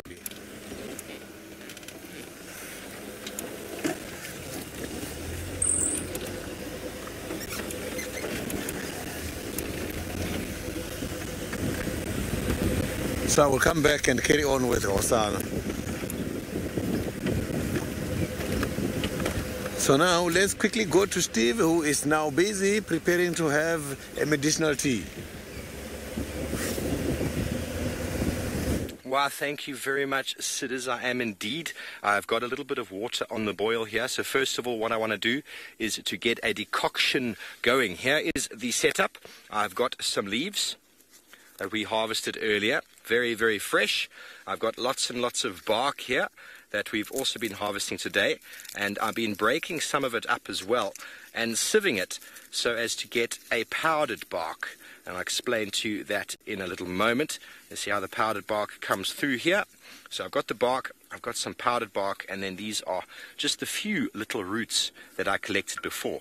But to get a decoction going, a decoction basically means putting in a certain amount of plant part into water and allowing it to boil for about 8 to 10 minutes. So here I've got the water boiling on my little stove over here. I'm going to throw these bits and pieces in there, let them just do their thing. Put the lid on for a little bit to let it sort of decoct, and then we're going to do the same thing except an infusion. Now an infusion is essentially just a tea. So the infusion, there's going to be a bark and a leaf infusion here. So here in my little teapot, I'm going to put a selection of the leaves and then little bits and pieces of the bark as well. So that one I'm going to let stew. Everybody wants a cup. Well, that's very nice, because quite often I try and get the people on the walk with me to have a taste, and they don't have a taste. They're a bit scared. Only Herbie's braved it once before. Don't forget to give it a bit of a stir over there, and give this a little bit of a stir. That is already getting a bit of coloration. So, Mex, can you tell me what Nature Girl asked there? I heard her say something.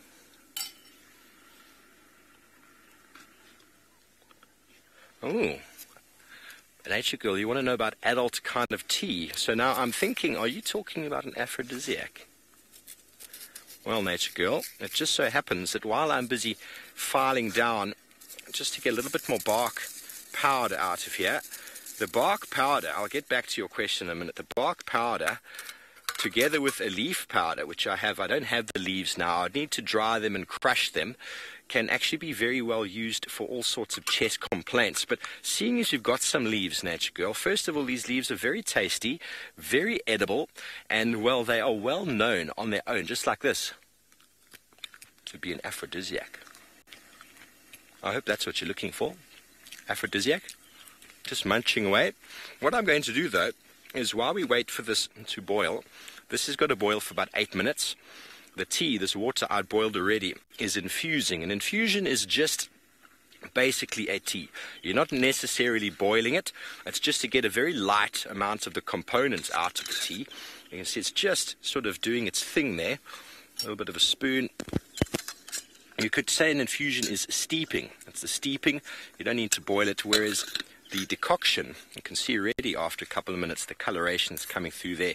But to get maximum out of it, to get all of the goodness from deep out from inside of the root bark, we're going to need to boil it for a little while longer. But how marvelous is the tree, the Ziziphus mucronata. While we wait for this to boil, I am protected from the lightning as I sit here on this beautiful termite mound, nice and in the open with the sounds of woodland kingfishers. We are waiting to taste our tea for the big reveal, but in the meantime, let's go up to David in the Mara and see if he's still got his serval. Well, it's pretty special to see the Savocatalia. The small little birds here, I want to see whether we can catch them. Just let me allow one vehicle here to pass. And if it passes, I'm going to see if I can be able to see a particular bird here. That's my friend there just passing. And actually it's that little bird there on top. And let's see if we can get it. And that's a pintail wider.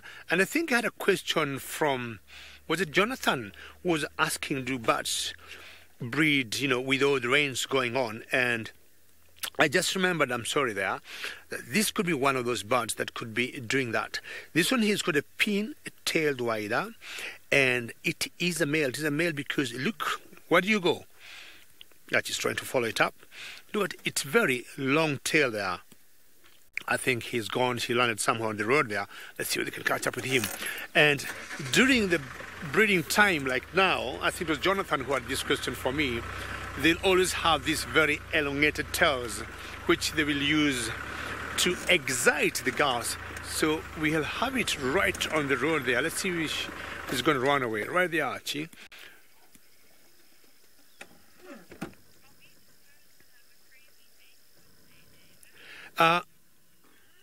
Yes, and what happens here, I think Megan would like to know what exactly how they behave. So these long tails they have, they are meant to excite the females or excite the girls as much as now. He's definitely feeding. So I think I had a question there, and the question was, do we have certain birds having a breeding season now with the rains? And I actually forgot about the widers and some other birds that you call widow birds, like the Jackson widow birds, where the males will come out like this time around, and their tails get very long. Now, it's strange how the females will choose to mate with these particular males because they have such long tails. And I'm sure you saw when he tried to fly away to his feeding table there, he struggled to get there. And you wonder why would the females choose these particular males that have such long tails to mate with. We have our own theories, and we think that the females will think if they have these such long tails and they are able to survive, definitely they have good genes to, you know, and when they mate, they'll have chicks that will be good to survive, because as they fly, they struggle, and these tails become kind of cumbersome when they fly. And he's gonna feed then after some time. I'm sure he'll be out flying to excite all the girls. Well, I think Sydney is doing pretty well today with leopards. Let's find out what other leopard he found for us.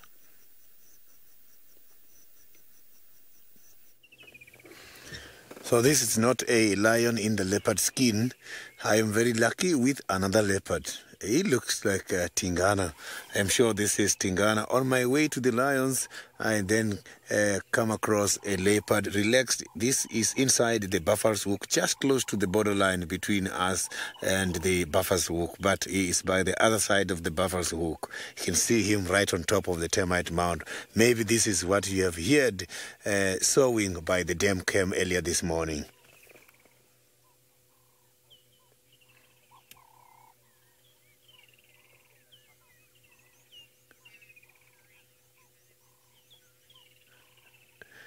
So you can see that Tingana is a very big leopard. Look at those shoulders there. You can see the muscles that he is so powerful.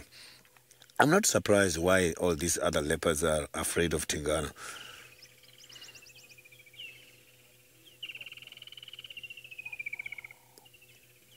Maybe he's gonna look at us because his focus is much more towards Buffalo's Hook. He doesn't want to look at Juma.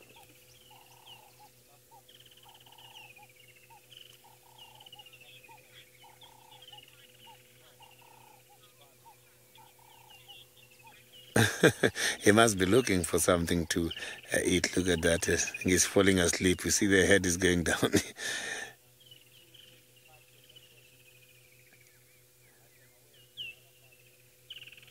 You can see that he is lying down very nicely there. At least he's steering the head. You can hear the woodland kingfisher as well as the Cape turtle dove making quite a lot of lovely calls.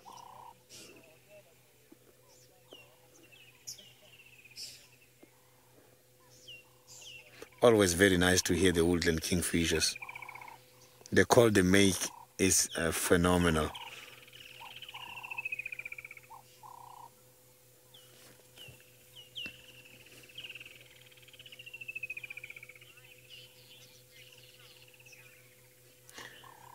So Ivy, indeed, he is looking very much strong, and I was very much interested to check at the stomach, but I can see that he's hiding away the stomach. I can't see if the stomach is full or not, just to try and gauge if he's going to be doing some hunting or just going to sleep this afternoon.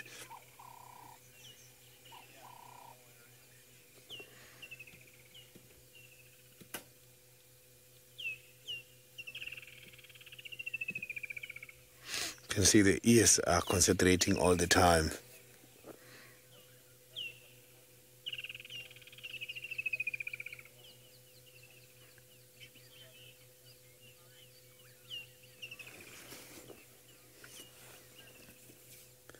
So let's hope Tingana's gonna turn and look at us. He doesn't want to look at anybody from Juma this morning.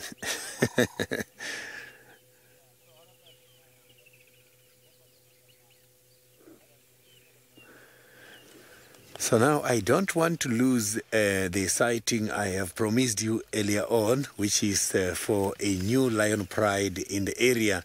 I'm just going to leave Tingana now and quickly go down to where those lions has been spotted before they get disappeared, as they are just by the border, by the Buffalo's Hook, between Buffalo's Hook and us, but on the side of Buffalo's Hook where we can get a sighting.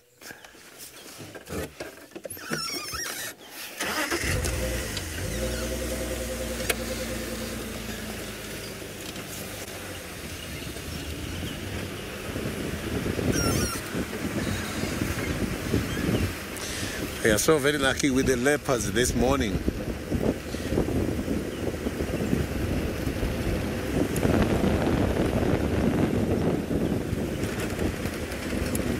The reserve that I am in at the moment, it is over 2,500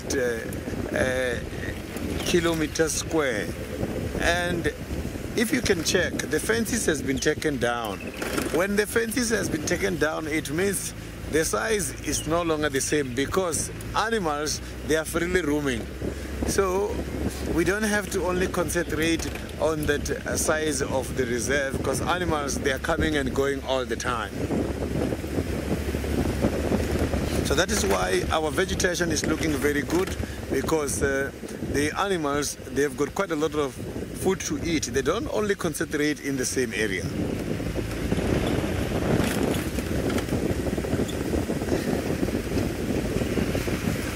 So these are some of the guests who are coming from the lion sighting.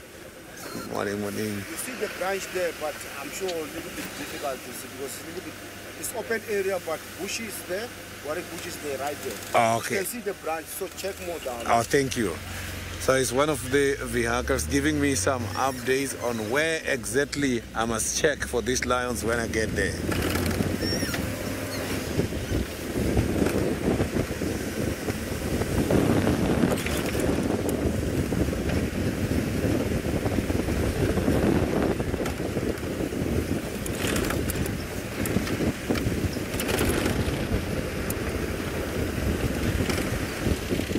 It is not the Styx Pride. Let me just get the name of that pride from one of the vehicles.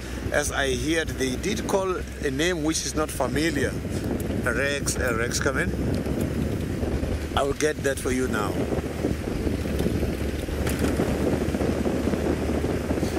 So they did indicate something which is not familiar in the area. Rex, come in.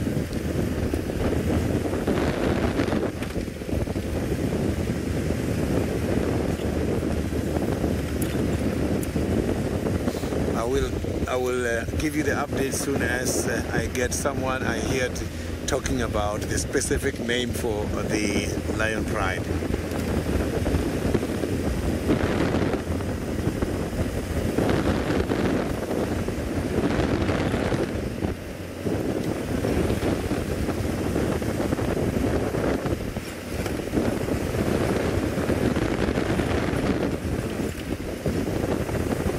We're not very far away from where those lions are. Maybe we're just about a minute or two away at the moment.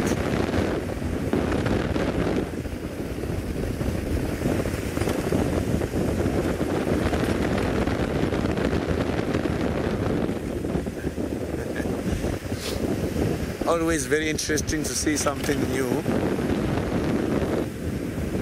But I think I've seen the pride before, not on a game drive. I saw it when I went to the Buffalo's Walk earlier last month.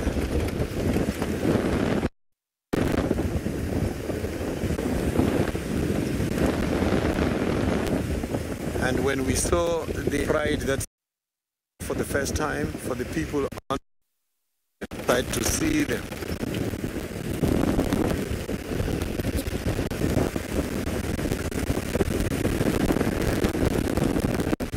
So this is the beginning of Sydney's dam.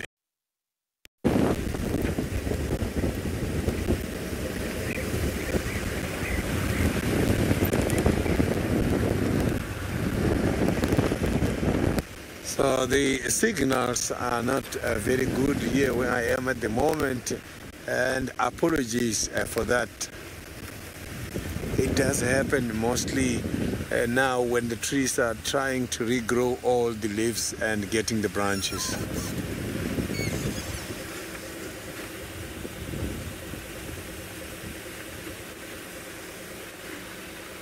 Oh, I can see there they are. There they are. You can see there's quite a lot of them.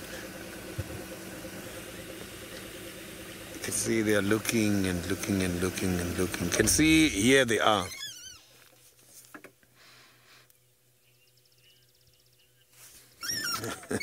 So this is the pride I was talking about. It has got about 6 young males and 5 females. So it's 11 of them. I have counted them before. I went on a game drive about a month ago and we saw them, but it was the first time for our guide to come across the pride visiting the area. Rex, come in. Yes, Rex, just a question. What is the name of this pride again?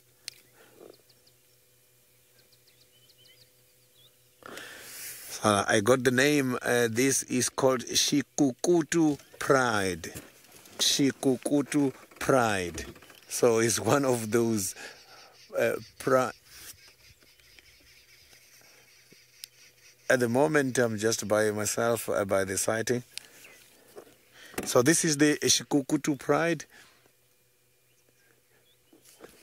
Oh, a negative Sydney stem.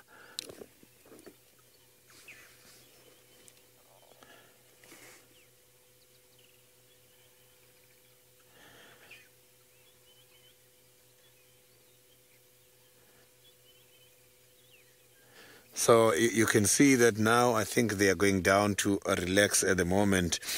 So imagine 11 lions together at that spot. It must be quite a lot.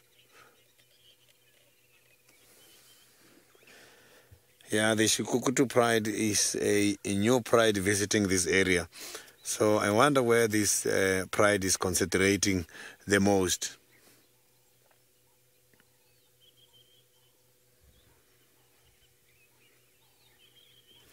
So let me just freewheel a little bit and see if maybe we cannot see them nicely from somewhere.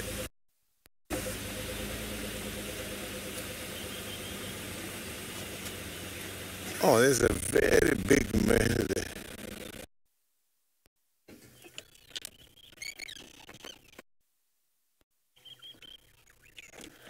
So the pride name is called Shikukutu. It's a very unfamiliar name. Shikukutu, you can see there's a very big male there.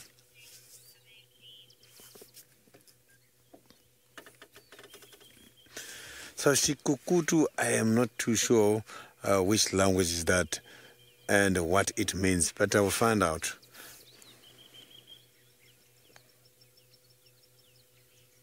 That looks like a very big male. You can see that mane there. So the mane normally on these males exaggerate the body size. So they look like very big lions, just to scare the rivals. So the mane also helps them in order to generate heat, but it's also bad when it's too hot, because then when it's too much heat there, they are going to experience problem, and that is maybe something which contribute towards them sleeping a lot during the day. So these males must be very hot there.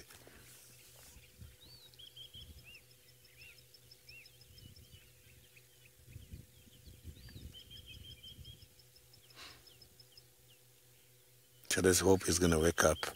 I think that one will be very nice to see when he's up and walking. Rhonda, this is so beautiful. And they're all very relaxed there, looking at the Juma side. So they are inside the Buffelshoek area, but looking at our side. Maybe they're going to wake up there and come and experience the side of Juma.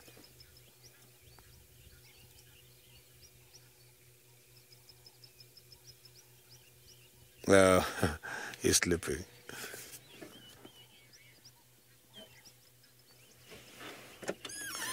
Alex, the lions are very much territorial. And when a new pride is coming in like this, they must be avoiding each other now. And if they meet, there's going to be a lot of fighting. So they're not going to join and work together. By the pride, the membership of the prides, normally it doesn't change. It only changes when there is mortalities and natalities. But things are happening. In Juma, we have got the Unkuhuma pride joined by 2 Mangeni lions as well as 1 Talamati male. So, and you can see that they are forcing, the Mangeni males are forcing themselves onto the Unkuhuma pride. And 1 Talamati seems to be very, very welcomed. So normally it changes when there is mortality and natality.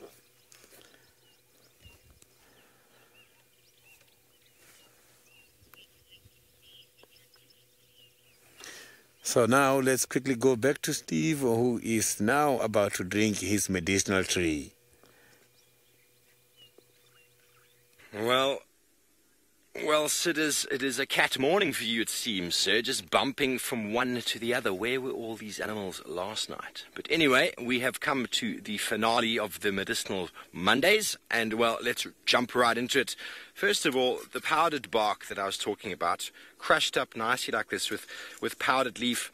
It could possibly be taken in a sort of food, but very well known for curing chest complaints in the African culture, and the best way to do that is to take it in the form of what we call snuff.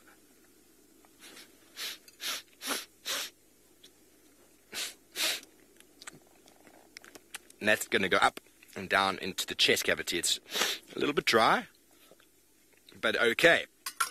So that with the leaves can work quite well. So what we've done here, we've made an infusion with this pot.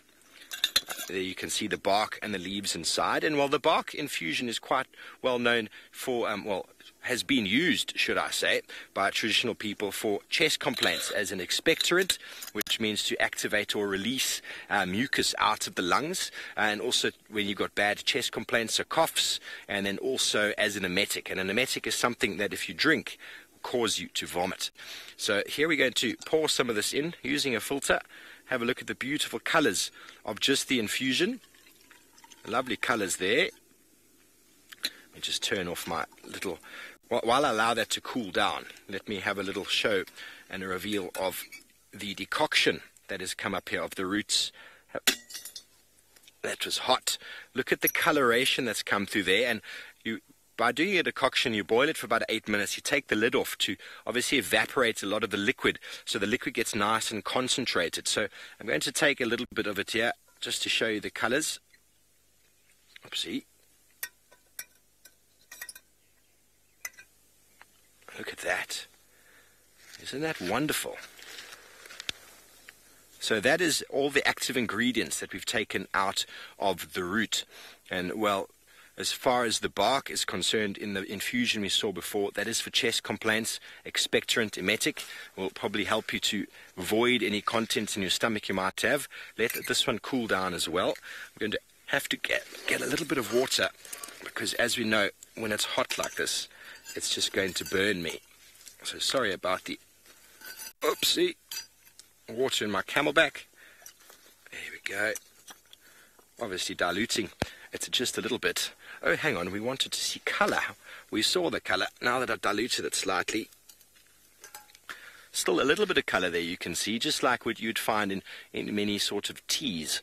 So the leaves weren't very well dried. It's possible they might have made a little bit more coloration dried. We're going to have a little... I've got a bit of a chest at the moment. It's not bad at all, Davy. Do you want to have a taste? I'm alright. David's okay. Not bad. So essentially, if I did drink enough of this, it would probably cause me to vomit, which I'm not going to do. So anyway, we're going to pour the decoction in, the root decoction, and the root decoctions are quite well used traditionally for all sorts of female fertility issues. So they've been used for menorrhagia, which is, as a decoction, you drink it if there's excessive bleeding in the menstruation during the period of ladies. And also, there is one other very interesting word that I always seem to forget: dysmenorrhea, when it's very painful menstruation. The powdered root can actually be applied into some food and can be eaten and assists as sort of like a bit of a tummy sort of painkiller for ladies going through some painful menstruation. But that coloration, as we saw, is very, very pretty. And, well, this decoction that we see as well, I'm not going to drink it. I'm going to have a taste in a moment, but there's no real need for me to drink it at the moment. But it can be ingested like this for any sort of pain you might have in the body.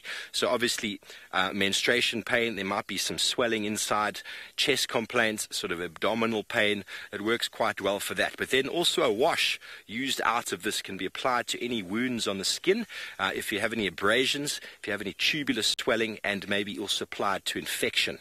So an amazing plant that really has a universal ability to not only build houses, not only to catch fish and large animals through poison, but also food for animals and, well, all sorts of internal abilities. Are you ready for this one? Everybody loves this part.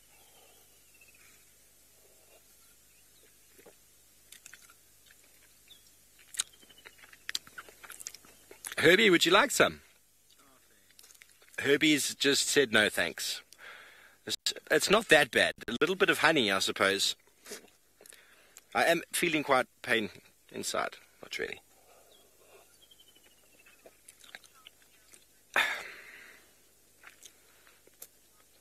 Charmed Chaos, I don't know at the moment of... Oh, that's got a definite back kick of any natural sweeter in the bush at the moment. But what I do know is that this plant, with its magic, with its beautiful colors, is such a blessing. So I hope you've enjoyed Ziziphus mucronata today. If anybody would like any of these samples, I'm afraid I'm not able to ship them to you internationally, because samples like this need to be used pretty soon after being made. Fresh medicine needs to be used quickly because the active ingredient sort of expires. Expiry date on most medicines you see out here, there's no preservatives. This is all natural, and well, There it goes. Thank you very much for joining this week's Medicinal Monday. It's wonderful to be back in the wilderness. I'm not going to vomit because I didn't drink the emetic. I drank the one that is for abdominal pain and internal swelling. Well, we'll be back again next week for another Medicinal Mondays. So who knows what species it'll be next time, but hopefully it'll be one that tastes a little bit better than this one.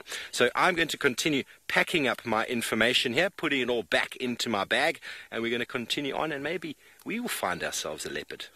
But anyway, Sydney has got a very unpronounceable pride of lions.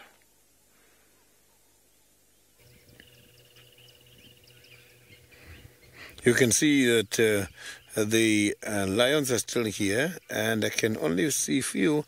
That female is very much inquisitive, and she has been looking around all the time, and she was also concentrating much more at this side of Juma. So maybe they're going to wake up anytime soon and start coming towards where we are. And I'm not alone in the sighting. There is another vehicle as well, which is much closer to where these lions are.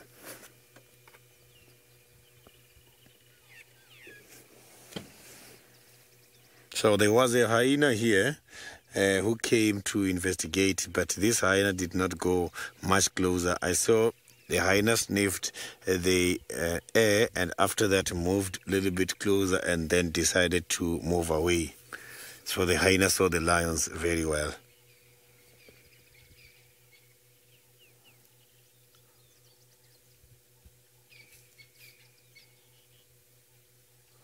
Oh, you can see now that female is now going down.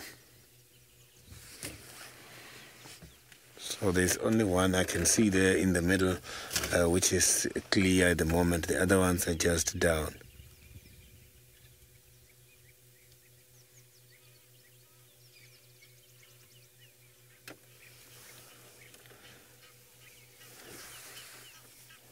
So these are also very much healthy, good-looking lions.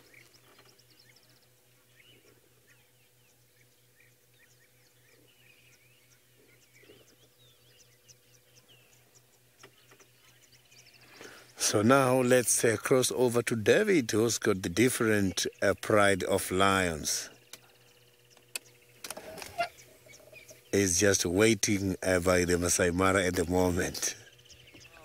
We have gotten the Olololo pride of lions, and this is the largest pride we have in the Mara Triangle.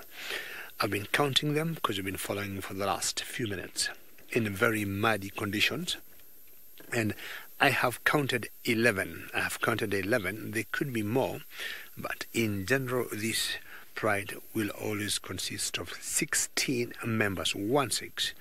And it's huge and big by any standard. For those who are joining us now, this is called the Olololo Pride. It has 4 females, a couple of youngsters. Time to yawn. They look very well fed. I'm not sure what they ate last night. You can see their bellies, and chances are now they might just choose to lay down for the rest of the day. Remember, this is a very interactive drive. We love to hear from you. Questions or comments, send them through #SafariLive on Twitter. And there's a bit of water not far from where we are now. There's a little bridge that we call the Hamako Bridge, and they might go there, have a drink much later in the day when it warms up. See how beautiful the grass looks after all the rains we have been having here the last couple of days. Only that I saw them when they were walking, otherwise it could be practically impossible to spot them if they would lay flat in the grass like that. They tend to blend in very well.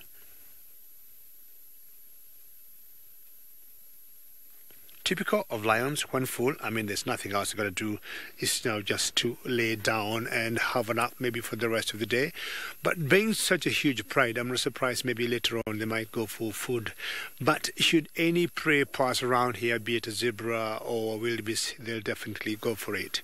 Now, the migration is over, or it's gone all the way back to Tanzania. So what they'll be dealing with at the moment, I think they'll be doing more buffaloes than anything else. As we just go back to them, have one quick look at them again. Look at the clouds there, and that's the auroral escarpment.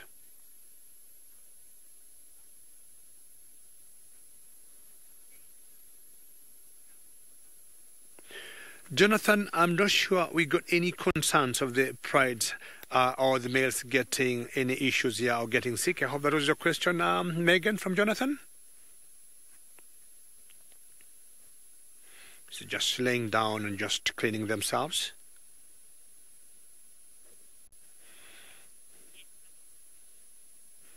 So ideally not. These females here, or this pride here, hangs around with three particular males that we call the Quichua males. We saw them the other day, and we have one that's called Halftail, and we've got another one that's called Fang. The third one doesn't have a name, and as yet we don't think there's any concern. So you can see that is one youngster, and the other day I saw about 7 youngsters in this particular pride, and I'm thinking if the 7 males in this group are going to leave the pride and form a coalition, that could be the largest coalition of lions I know in Africa, because there's 7 of them and they're all related. Chances are I wouldn't imagine them joining the other 3 males. It's a big one there. I wouldn't imagine them joining the Quichua males.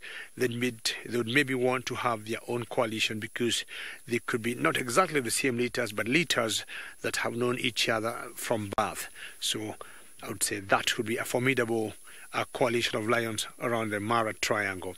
The largest coalition I've seen is of 4. So seeing of 7, that will be super special. 4, I'm talking about the 4 musketeers, which have the Scarface and his brothers. That's one of the largest coalition I know of males here. Those are 4. So if 7 of these young males here are going to leave the pride and form their own coalition, it will be huge by any standard. So we'll just give you a little turn of an angle here so that we can have a better look. Go to the left.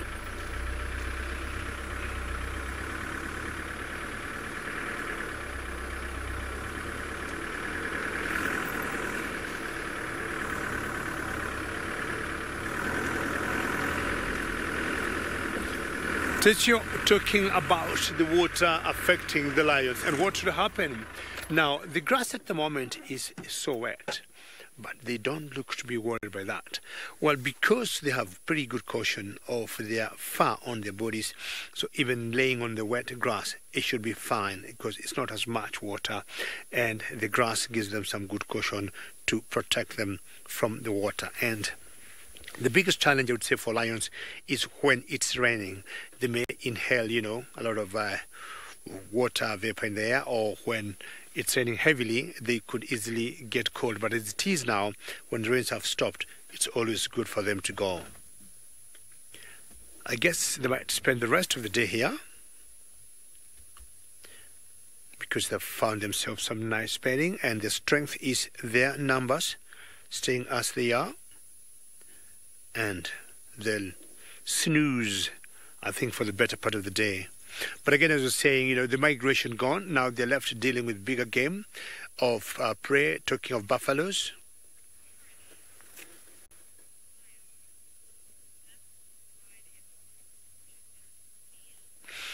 Trish from Ohio, how are you today? And you'd like to know if this pride crosses to Tanzania.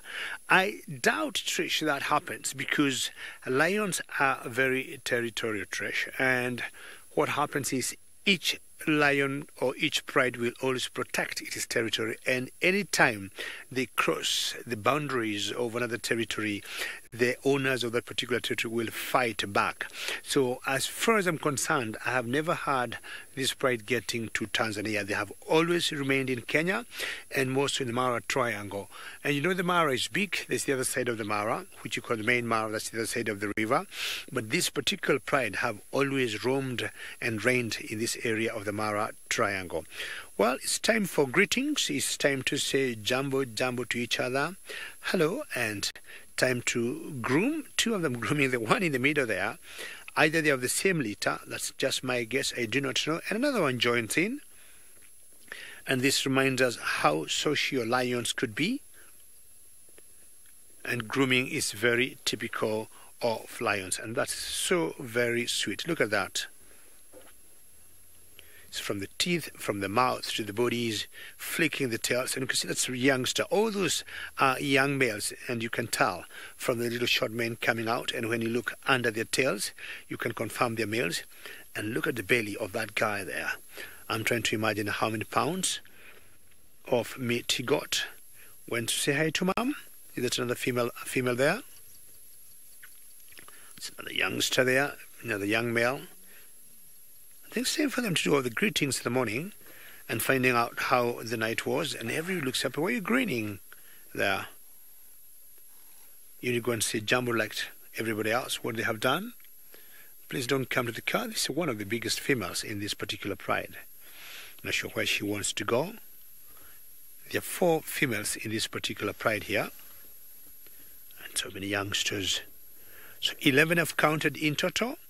And when they are all together, this pride has 16 members. For those who are joining us now, the pride is called the Olololo, and it's the largest pride in the Mara Triangle. And you can see another vehicle there which got guests who are also enjoying this lovely sighting for the morning. It's another boy. So I've counted 7 boys here, and I'm looking at them by next year mid. They'll be forming a very big, formidable coalition. I'm trying to imagine 7 fully males or 7 males, fully grown together. They'll be facing any males, and chances of them overthrowing the current coalition of males here that we call the Quichua males, it's very, very high. I would imagine they wouldn't have anybody on their way. Well, the Quichua males are getting a little bit tired. They're a little bit old.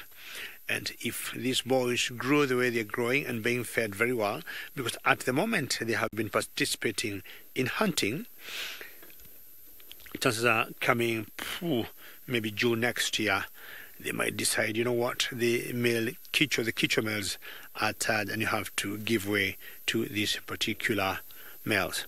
There are a few other prides in this area. We have another pride that we call the Mara River Pride. We have another pride that we call the Marsh Breakaway. And another 2 more prides. We have another pride called the Oinos and one more called the Mogoros. All those prides have lots of females. And I would guess those 7 boys, when their time comes, they'll be their pride males. And it's time to sit and get the meat digested to what they might have eaten. I'm trying to imagine what they ate and where they ate. I haven't seen the carcass, but most likely I might be able to see that before the end of the drive.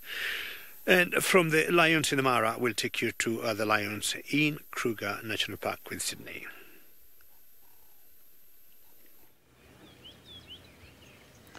So you can see that now those apologies for that. I can see there is some other people who are just driving right in front of those lions. So you can see that the lions are pretty much relaxed at the moment. Maybe that is going to be their sleeping spot for the afternoon. The Shukutu Pride, I think now is the time for us to leave them and go back again to the spotted cats and see what the spotted cats are doing. Shukutu Pride, Shukutu in Shangaan. I know, but I don't know if the spelling is right. Shukutu in Shangaan is a name which means a tortoise. It's like Chibodze. So in Shangaan, they call tortoise in 2 ways. They call it Shukutu and Shibodze, meaning the same thing. So this pride is Shukutu. I will still confirm with the other people while I'm driving around if this Shukutu is the one referring to a tortoise.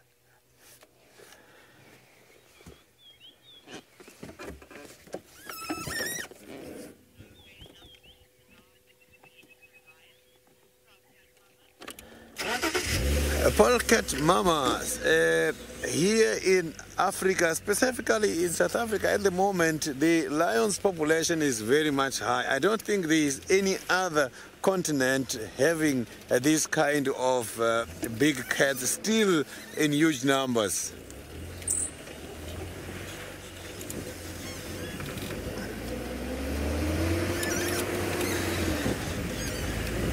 So that was a great sighting.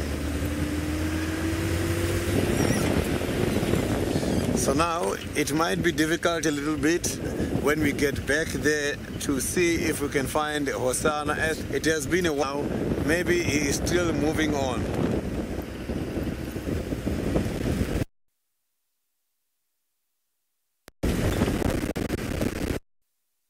So now let's quickly go back to my other colleagues.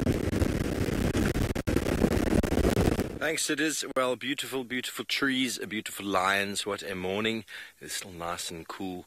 And while we've got a little bit of a CSI investigation happening, I'm feeling a little bit like I enjoyed my tea, a little bit strange feelings inside, and I forgot to mention the disclaimer that do not try all of these things at home. Professionally trained people. Anyway, we have found something very interesting here on the floor, and I'm not 100% sure. We're going to try piece it together. First of all, what we have found is we have found a whole lot of bird scat here on the ground. There's a number of bits and pieces of it. Here, the white with the black, very characteristic of birds. All over here, all over here. There's some more over here. And when you find bird scat like this, you've got to assume either a brooding, or a nest where they're rearing chicks, or where there is nightly sort of roosting spots. And what we found here, and we're going to do some investigation on it in a moment, is what seems to be an egg that's been discarded, but it is attached to something that potentially might even be a sort of sticky chick. We'll get into that in a moment. But it is cold, it's been on the ground for some time. I don't think anything in there is still alive. But when we look up into the tree here, we look up into this marula tree, you can see that there's a cavity in that dead piece of wood. Bearded woodpeckers love marula trees because of the sort of echo that they make when they drum them. The bearded woodpecker, that is, it makes a very nice drum for the bearded woodpecker as well as for us.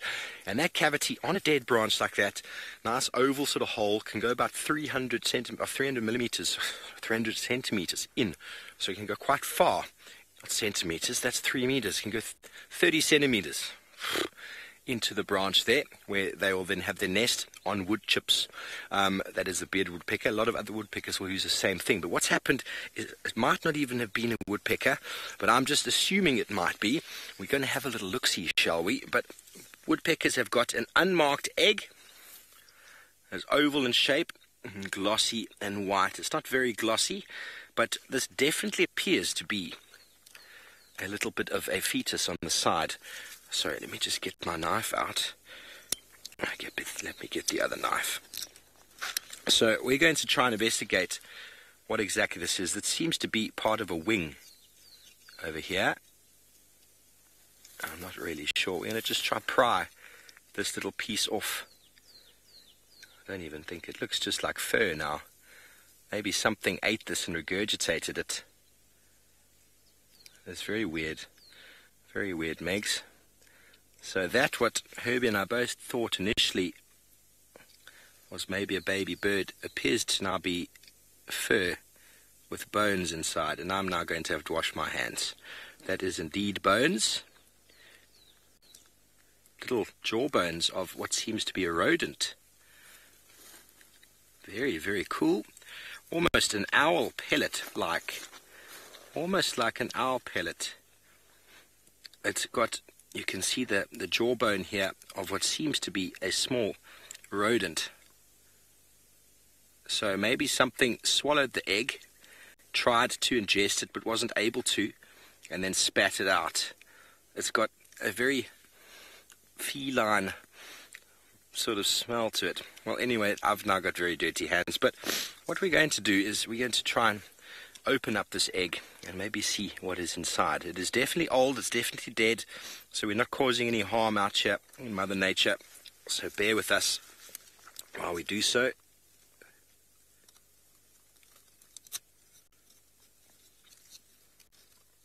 Okay, it's still got egg yolk inside. That is the sustenance that allows birds to grow. And there might even be some form. Oh, okay. The shell, it smells a little bit off. A little bit off. Not as off as my tea, but there is the yolk, there is the egg. There's no embryo inside there at all, which means that this egg probably wasn't even fertilized. Or maybe by the fact that there was no incubation that took place, absolutely nothing has grown inside there. So pretty much similar to the eggs we get at home, just that yellow yolk that we get.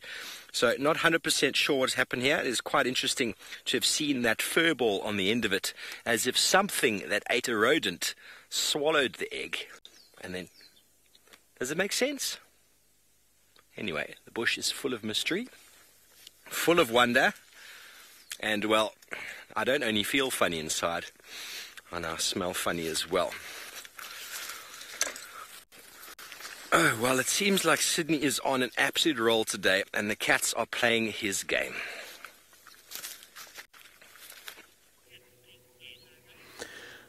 So you can see that I've got Tingana again. Tingana is still at the same spot. You can see there is lying down facing the Buffalo's Hook area. Maybe there's something he's targeting from very far there. He's just waiting to the right time. He's just waiting maybe for the right time.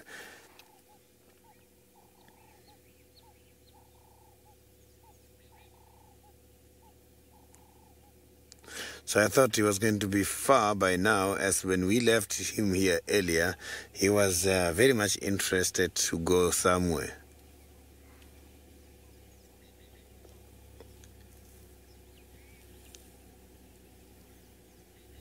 So you can see now it's time for grooming.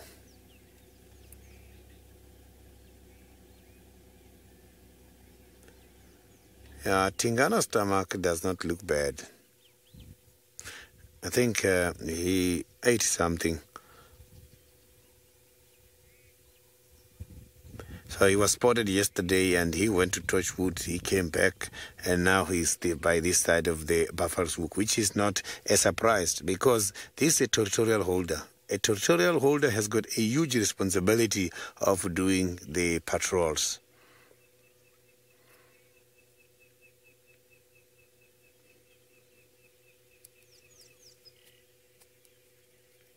So you must have to do the patrols on regular basis because the scent has to be renewed. It doesn't stay there permanently.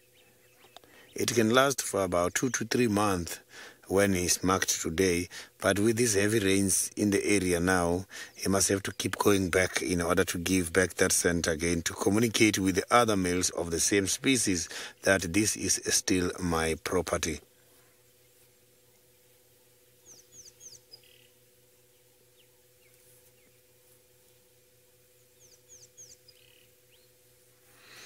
So you can see that he is listening a lot to things which are happening much more this side.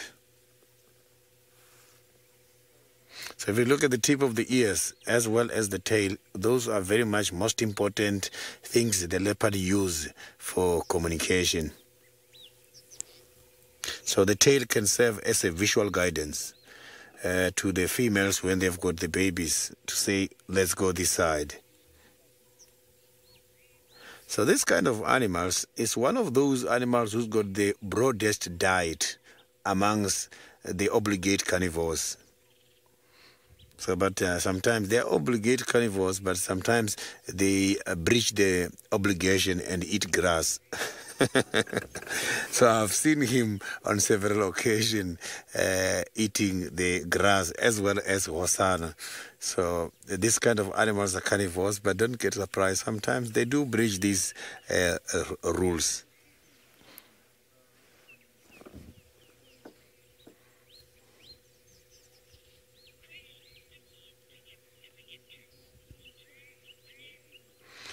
The leopards do get very old to hunt, and when they're old to hunt is when for them to eat they must have to struggle a lot, and that is when they go and take the food taken down by some other leopards. And at that stage they can be very much dangerous because a lot of things, they become an easy meal.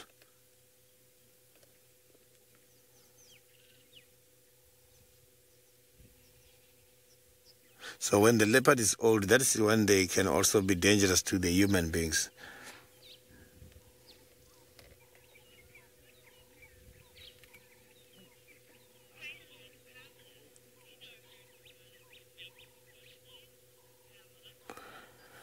I am not too sure because mating is something which is taking place for a very short space. So sometimes you might find that he's mating with some of the females that he's not introducing to us because it's an activity which is going to take place just for a few consecutive days. So these days I haven't seen any of his new queens.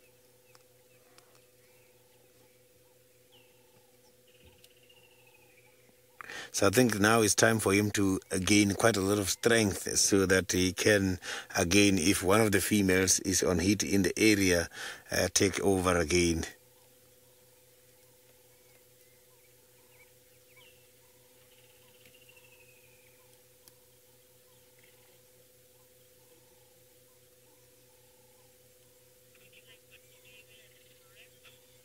So now let's quickly go back to David and see how the lions are doing at the moment.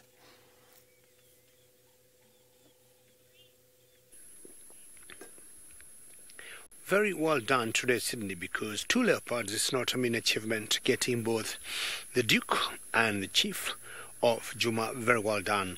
Well, I'm still resting here with my lions, and for those who might be joining us now, this is the Ololo Pride, and what a yawn there.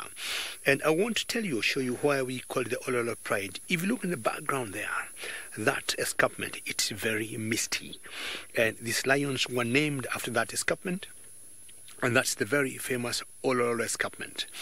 Anybody who might have watched the movie Out of Africa, it featured very prominently the Ololo escarpment, and they got the name from that beautiful escarpment.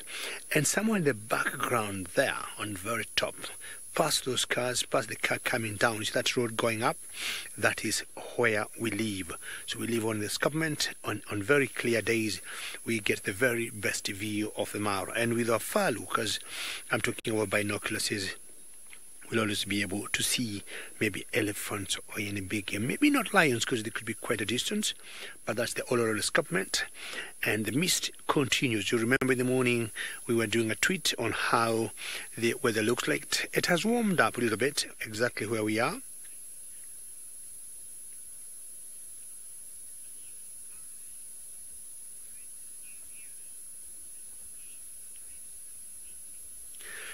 Can't believe eyes, very nice to hear your name and a very warm welcome, and thank you for joining us. And just to let you know, we'll always have 2 drives in Africa, one in Kenya and one in South Africa, in the morning and in the afternoon in both countries. So can't believe I, thank you for joining us. And anything 2.5 years, the males are good to go and they can leave the pride, and by 3 years they should be able to start mating. That's the average age, 2.5 to 3.5 years. They're sexually mature and they definitely could be able to start mating. Now these young ones here, like you see that one moving there, that youngster there, I guess he's just a slightly bit less than 2 years, and maybe another 6-8 months he is going to leave the pride and maybe form his own coalition. So can't believe eyes, thank you for having joined us, and always follow us every morning and in the afternoon. We'll get African wilderness in the morning and in the afternoon in South Africa.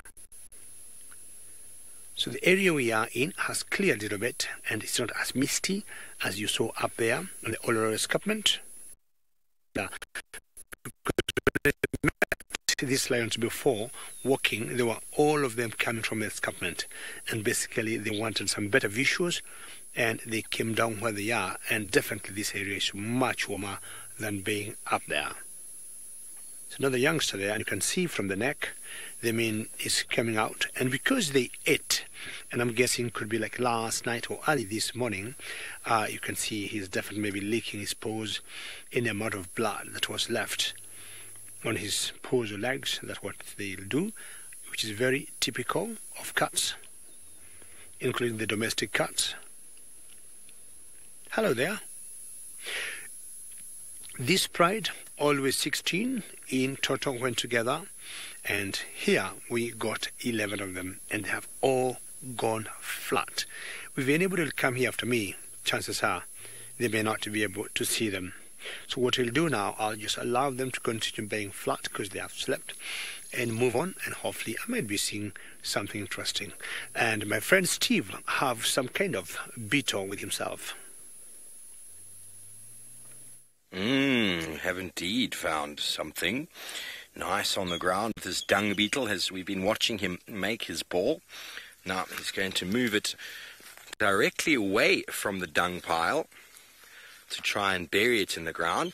Here's the dung pile here, and the difference in the impala dung from earlier this year. You can see how dry and whole it is there.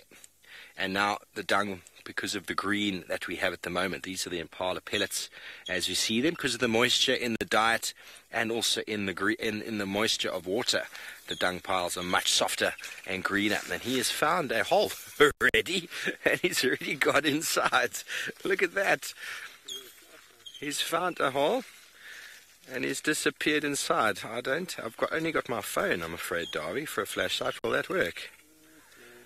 We're going to try and no. Well, that is what dung beetles do. I don't think that was exactly his hole, but he's found it, he's used it, and he's gone down inside there. He's going to bury that dung. They do 3 or 4, 5 of them sometimes. If he's a really, really sort of nice chap, he's going to meet a lady, and they're going to mate on the dung ball, and then there's going to be one egg laid inside, and the larva is going to grow inside and come to fruition as a fully fledged dung beetle. And Dave is pointing out what appears to sound like the woodland kingfisher.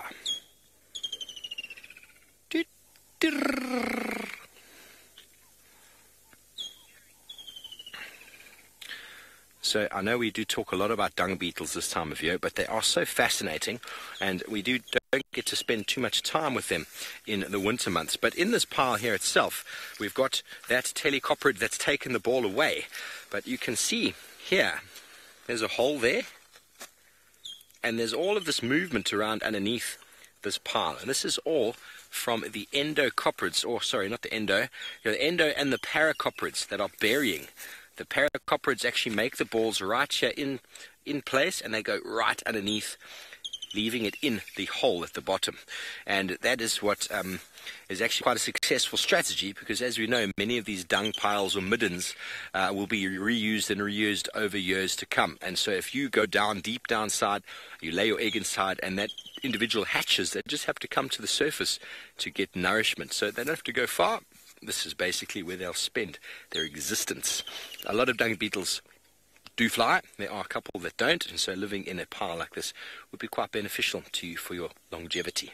But very, very interesting. We had a little velvet ant there a second ago. Yes, well, Megs wants to know about the size of the dung ball. Each species makes a different size ball. So, for example, this would be the dung ball. For example, that's the dung ball. Now, the size of the dung ball is determined by the species, because what happens is that one larvae is laid inside. You get food balls and you get brood balls. And the food balls are obviously fed upon, and the brood balls are for the egg. The larvae gets laid inside, and that becomes a little a larvae, so it's a grub. Big, fat, juicy grub, and they will eat the inside of the dung. They eat the inside of the dung, and eventually they'll hollow out the entire inside of the dung up until the mud area, and in that period of time they'll go through all the stages of becoming a fully fledged dung beetle, including pupating into the adult that you see. So basically the dung ball, the size is dependent on the amount of food it requires to go from all the larval stages up to a fully fledged dung beetle coming out. So primary school, high school, university, and they come out for their first job inside one ball, which I think is incredible.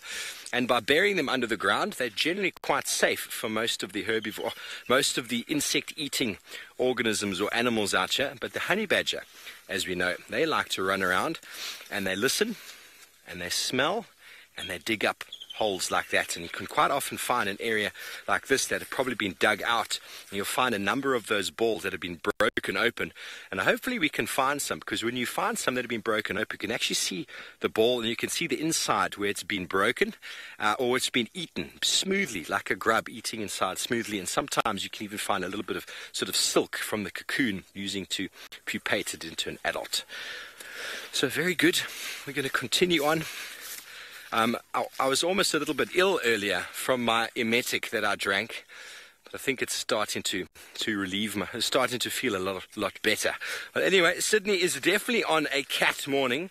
I think he's left the Duke in search of the little prince.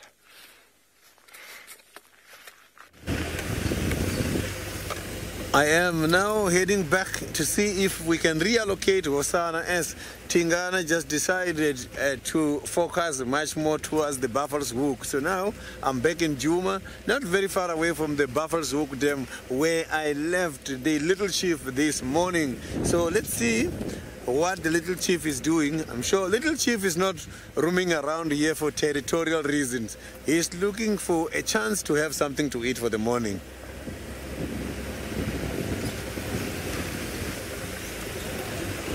Norman, the leopards, they can survive up to 15 years, but here in Juma, they've been recorded going up to 17 years. The leopard that we saw just now, that is Tingana, who is just about 13 years old. And now I am moving much more towards the western side of Buffalo's Hook Dam, where I left another leopard. And this leopard is just about 2 years old. He's going towards 3 years by February next year. So you will see the difference, that the one that I am following now is still much smaller and is still much younger.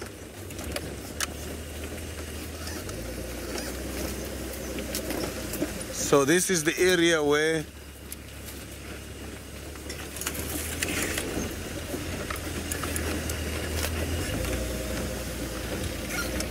Polecat Mama, Tingana's territory is just about approximately 20 kilometers square. He is trespassing. He is not guided by our borders. He doesn't care about Juma's border tracing. The trespassing to Buffalo's Hook and Torchwood and other areas to him is quite easy. He doesn't follow the rules. He's got his own rules.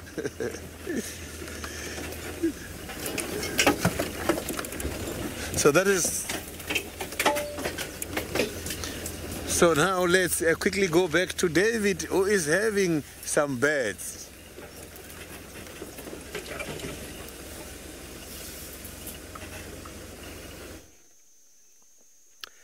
Well, I left my flat lions and I thought I would look for something more active.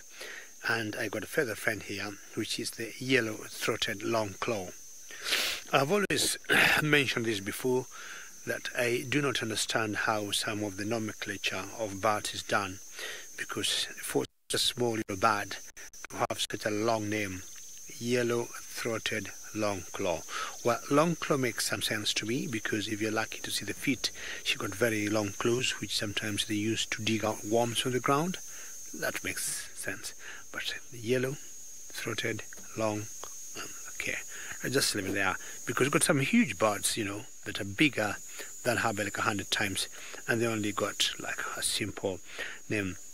But she's definitely trying to catch herself all the insects she can get, because when the rains come, a lot of dynamics, you know, will happen, and we get the worms coming out of the ground. Insects will start to breed, like the birds I was talking about earlier, like the waders and the widow birds. So the insects also will do the same. So rain and wetness brings a lot of changes here. It could be a very good time now for birders to come and visit, because you have all the birds coming out. And like the painted wider that we saw earlier, the male with such a long tail, that was pretty special. Now there are certain birds that will not change the breeding plumage. For example, the one we have now, the yellow-throated longclaw, unlike the widers that will change their breeding plumage, this one will remain the way they are. The feathers don't get any bigger or any longer, and the colors will remain the same. The other birds, of course, like ostriches, you'll see the males changing the body colors to pink on their necks and legs and the better part of the body. But Color, very good. You said it's 100 on your list. Yes. And hopefully you'll keep getting more of these bats. And it's pretty special, the long claw to see. We have another one that's called the rosy-breasted long claw. But I think of the two, this one is my favorite one. And she definitely got something there. It could have been a worm. It could have been an insect that she caught for herself. And you can see her speed.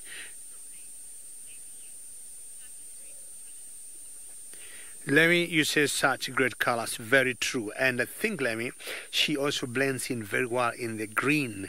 So the yellow, the kind of greyish and the black that she got. And when you put her in such framing of green, you know, Lemmy, she comes out very colorful. Not sure I've seen a different bird actually somewhere. Sorry about my head and my hands that don't look as colorful as the lilac-breasted roller. Lemmy color. And all the other viewers, I hope you also love this one. She just flew down to catch something. Are you trying to compete with the long claw? Let's find out. And I'm sure if she catches something, chances are she'll go back to where she was. And definitely she did. So they always tend to wait in such spots. And they look around. And like the beetle Steve had, if they see a beetle, they slowly get its depth, how it is, what exactly it is doing. And then fly down, catch it, and come back to where they were and eat it. Well, this is my favorite bird, and I agree with you, Megan. It's a beautiful bird. Where did she go? There she goes, flying, going. And I would say it's one of the most, well done, actually, pretty good job. It's one of the, oops, are you having a little fight with another one there? What did you do there?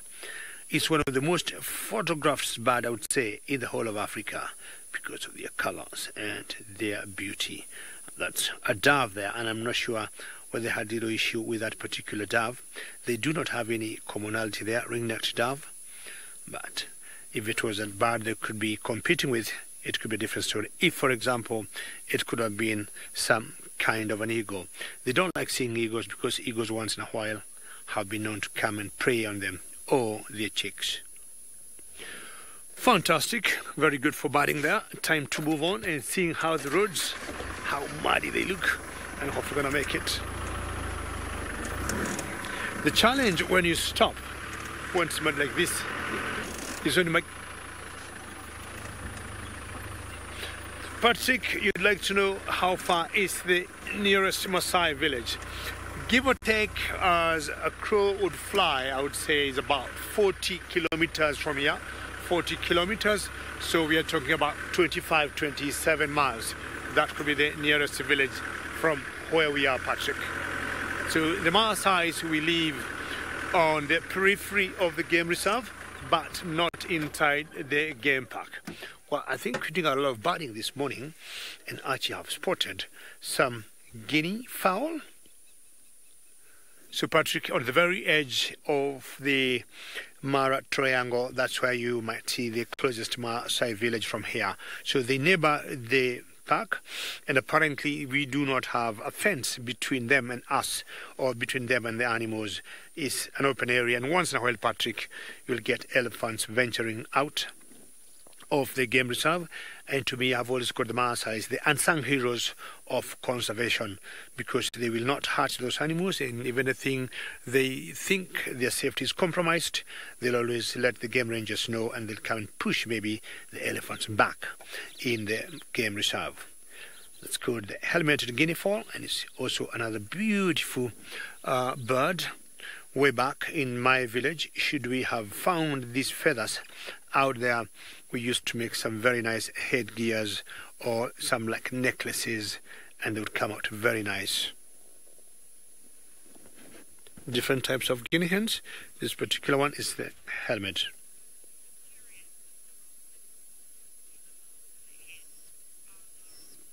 Elmore, you're saying how curious that helmet came into the head. I mean, that's a great comment, and I would also want to know what purpose it serves.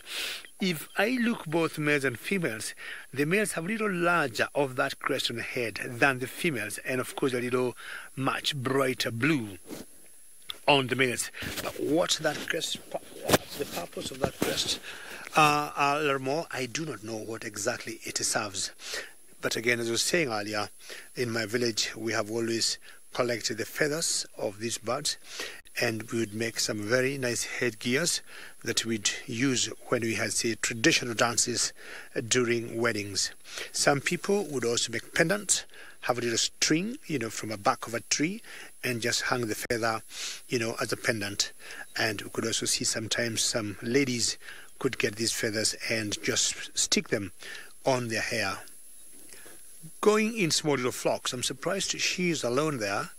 Guinea hens will always go together in small little flocks. Wondering why she's alone, unless she got some chicks close by. She doesn't want to leave them there. And not any other guinea hen where she is, which is quite unusual.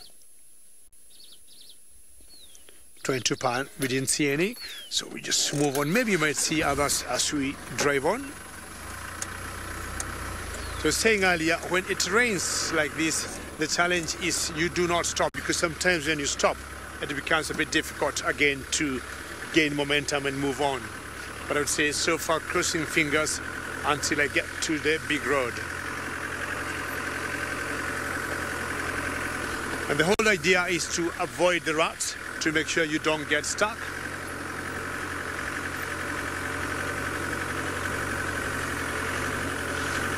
Very good. We'll keep going this same direction because so far I am safe where I am. And let's find out if Sydney is winning looking for Hosanna.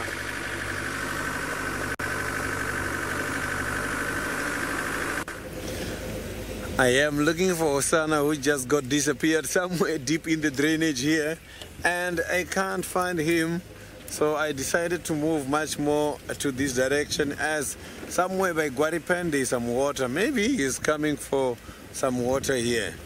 Oh, there's a baby impala just by herself at the water hole. Look at that. So the impala baby, I'm sure, was hidden here by the adults. Now I can see that baby is just by herself at the water hole. Quite a beautiful baby. So these babies, some of them don't know these predators.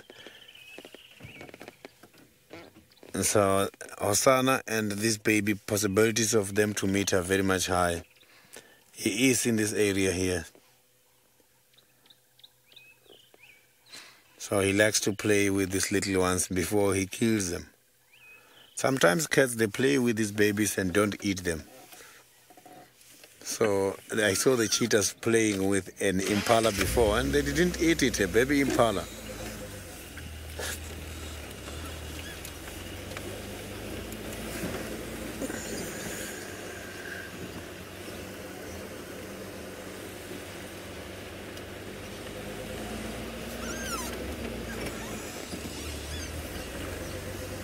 So there's nothing here apart from the baby impala by this Guaripen. I'm just gonna carry on now.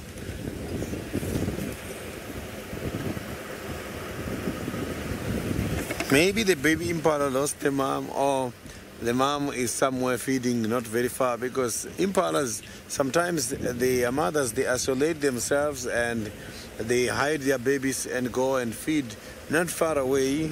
Maybe within a small radius the mother is here.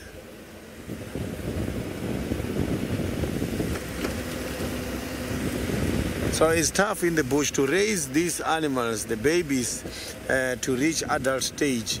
It needs quite a lot of efforts on both predators and the prey, not only on So now, before the bird fly, let's quickly go to the Masai Mara.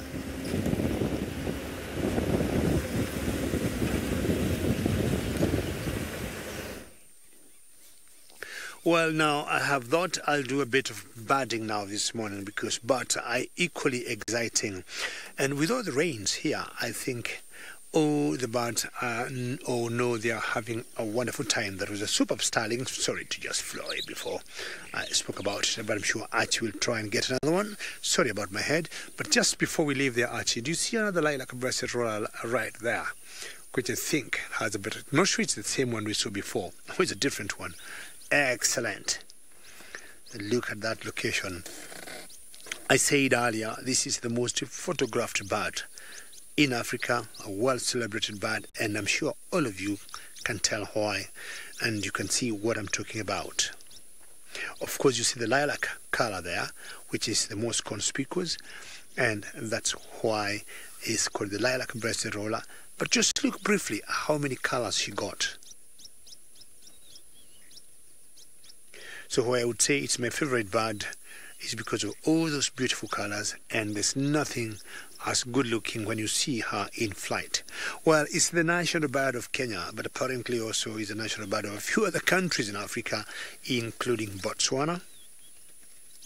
So the lilac, the brown, the green, the white, the black, and the different shades of blue, pretty colorful.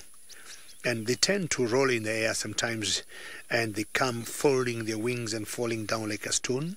They have also been known to mate in the air while rolling, and that's how maybe they ended up getting the name rollers. Got different rollers, but this, I think, is the most colorful one. And they tend to stay in such positions, trying to locate their prey, and once they get it, they just fly down and catch whatever it is. But they definitely do more insects than anything else. If they catch something like a beetle, which will have some little hard skeleton to deal with, they'll fly up, same position or different position they'll catch, and maybe try and crush that skeleton before they swallow it. They don't want it getting stuck, in their throats. Hello, lilac. They don't hawk like bee eaters. Bee eaters will always tend to catch, insects while in flight. These ones will stay in a particular place and watch on the ground, and until they locate an insect, that's when they fly down to catch it. Sometimes they might want to crush it or kill it on the ground, just in case it's something of a concern. But if it's a small little beetle or insect, they very quickly fly back up in the same position. It could be a locust, it could be a grasshopper. I love that metallic blue in this beautiful roller here. I'll be trying to see whether I can get a few of the rollers that we see here and see whether I can show you in my pad here a few other rollers, and maybe see whether you can catch her call, because she got very special call, and especially when they are mating. So, okay, this is the lilac-breasted roller. Okay, Archie, where I want just to play it sound first before we look at the rollers.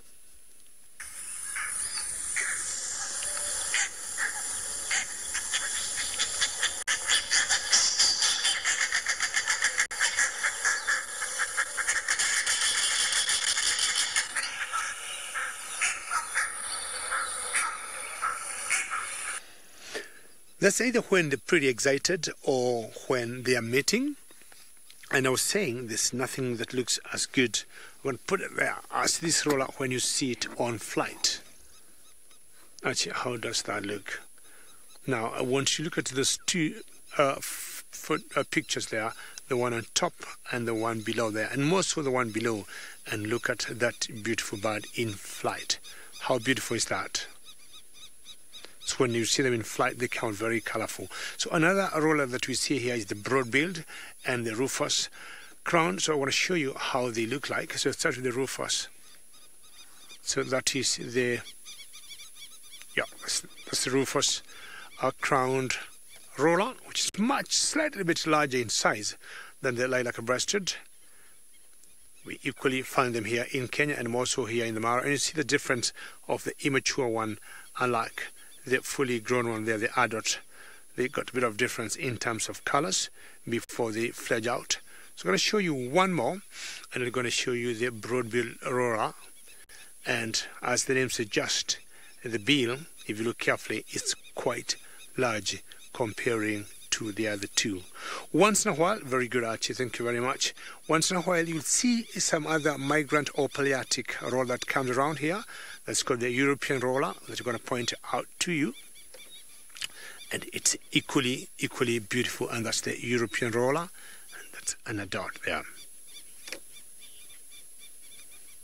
Very good. And these rollers will always eat anything big to sometimes anything small, like maybe what Steve got. I don't think I'm going to eat this though, David, but did I hear David showed you all a broad-billed roller, a real one or a photo? Because, wow, that's very... a photo, okay. Because yesterday I managed to get 3 of the roller species here, and the broad-billed roller is one I said if I got, I'd do a backward somersault on the spot. But anyway, these are the type of insects that rollers are often looking for.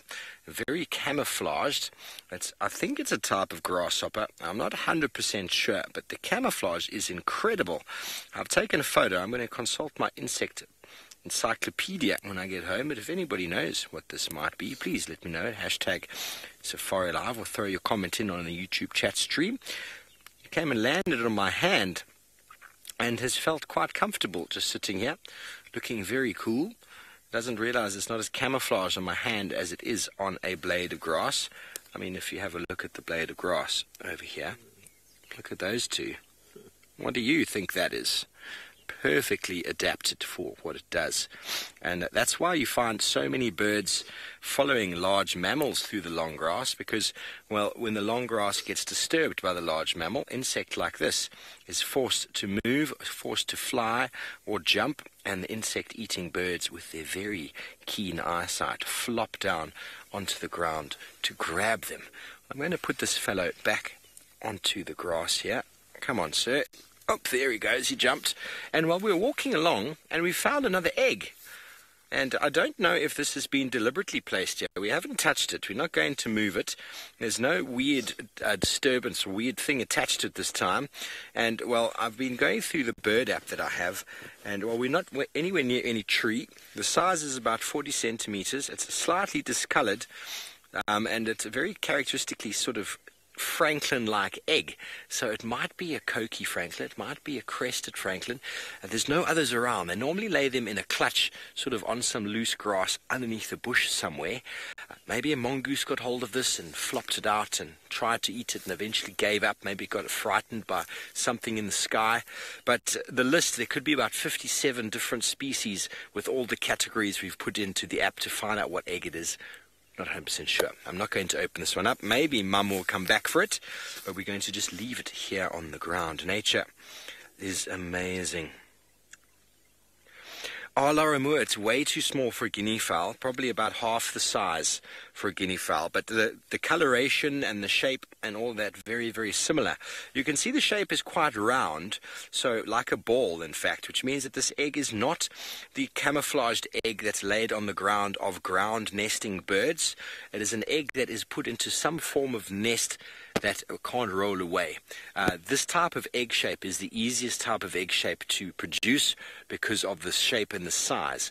But when you get the pyriform eggs, where it's a very round on one end and narrow one end for ground nesting birds, they are designed to roll in a circle if they roll away, not to roll away from the nest. And that is the characteristics for plovers, lapwings and the like on sort of rocky ground or on the ground where they potentially could roll out of sight. This one, round, in a nest, a little bit discolored, so it's not in a nest in the tree, which needs to be very, very white so that the adults can see it. Barry, it's not a tortoise egg. Tortoises make these very round eggs, very, very round, perfectly round, and, well, generally are buried. And the tortoise eggs I've seen have got almost like a very soft sort of shell to them, and not a hard shell like you have in this egg. And I'm not going to touch it, but you can see that it's hard. You can just see that it's hard. And they are perfectly white tortoises' eggs, and they would be dug into the ground and buried. But very good, we're going to leave this egg to itself. It's not a very hot day, so I don't think it's going to bake in the sunshine, but who knows what's going to happen to it. Some suspecting animal might come along and have a little bit of a munch. But anyway, using my stick to climb up, Sydney is still on the search for the little chief. He just can't get enough of the leopards this morning.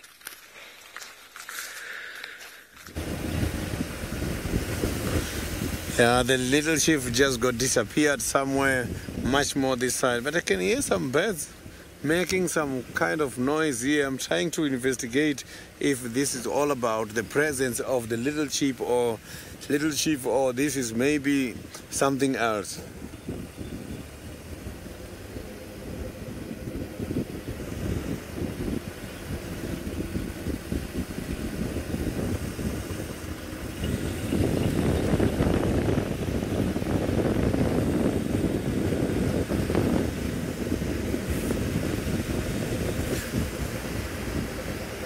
David, the caracals, if I copied the question very well. So those kind of animals, animals that we don't see often. Here in Juma, I never saw one, but I have seen a caracal before, not once, not twice. You can see the caracals even during the daytime in the area which is not too busy, where they don't get disturbed, but they are very much shy cats. Normally you'll see them escorted by a lot of birds. Birds don't feel comfortable during the presence of the caracals.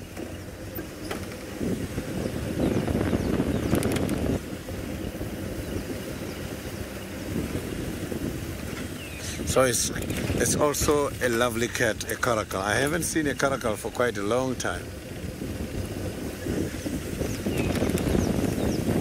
And they're very aggressive. The caracals are aggressive.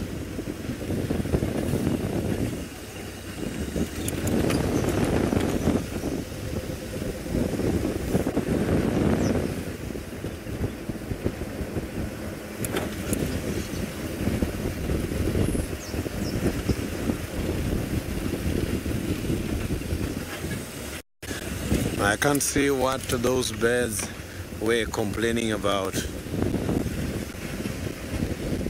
So these days, a lot of birds are still going to complain about the snakes, because there is a lot of snakes at the moment.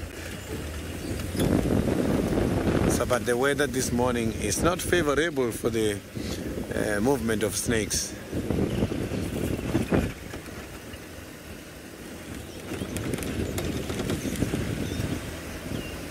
Oh, honey badger, honey badger, honey badger. Oh, we've got the honey badger here. Well, maybe that is why these birds are making noise. They must be making noise because of the honey badger. Look at that. This is beautiful. So that honey badger is now digging something there, or is looking for something. I don't know what he's going to pull for us. So he's looking for something. He's sniffing the ground there. You can see that he's also sniffing. This is beautiful. Oh, look, now the honey badger is... Oh, look at that.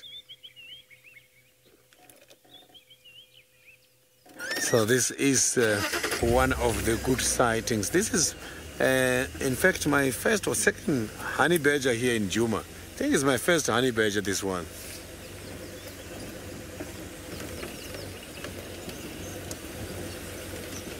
So honey badgers are also very aggressive.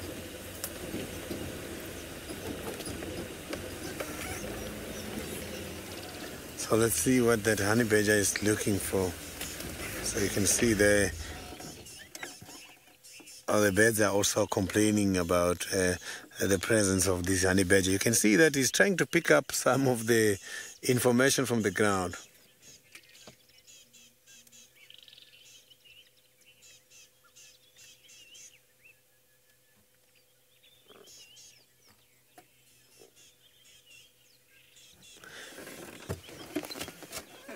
This is quite a beautiful sighting.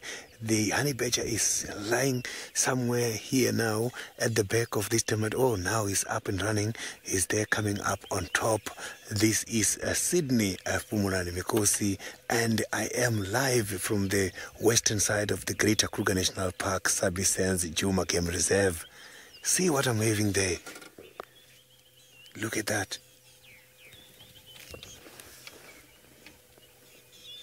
So there's quite a lot of holes at the moment, and this honey badger is sniffing each and every hole.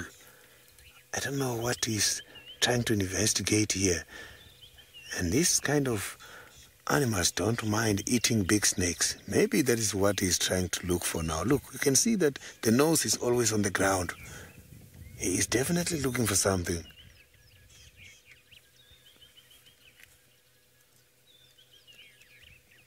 He's trying to, but it's just got the scratches and the scars everywhere. So that honey badger is trying to push that very big log there, but it was difficult. You can see that it's guided by the pheromones on the ground here, the scent where the animals has gone past.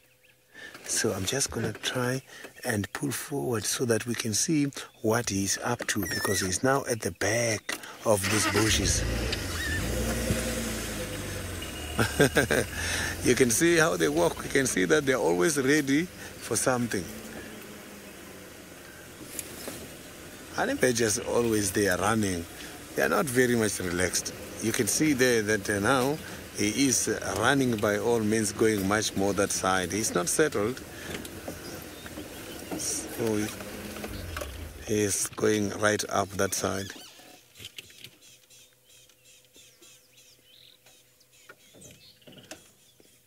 So the bush is getting very tall in the area here, so it's not going to be very easy for us to have a better sighting.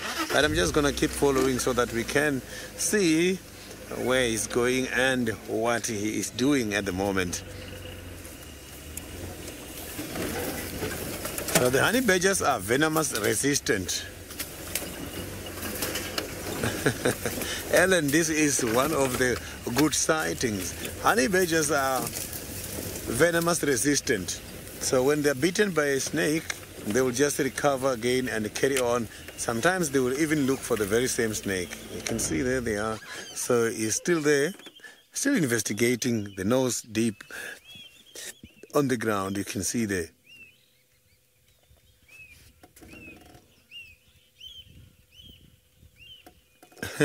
Johnny is trying to look for a diet. So remember, where the animals has gone past, specifically most of the reptiles, he can be able to pick up that information here on the ground, on the trail. So he's still searching everywhere, and he's even trying to push some of the big logs here. Maybe you're going to be lucky and see him eating something.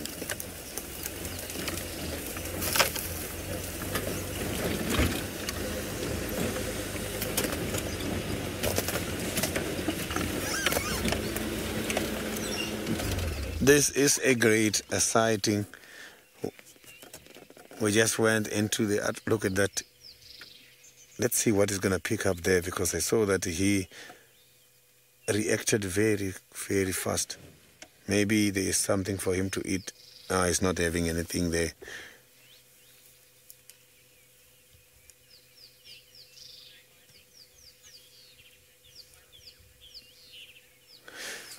Data, I'm not too sure where this name honey badger is coming from, but they also like to take the hive. They go to the beehives and also take honey.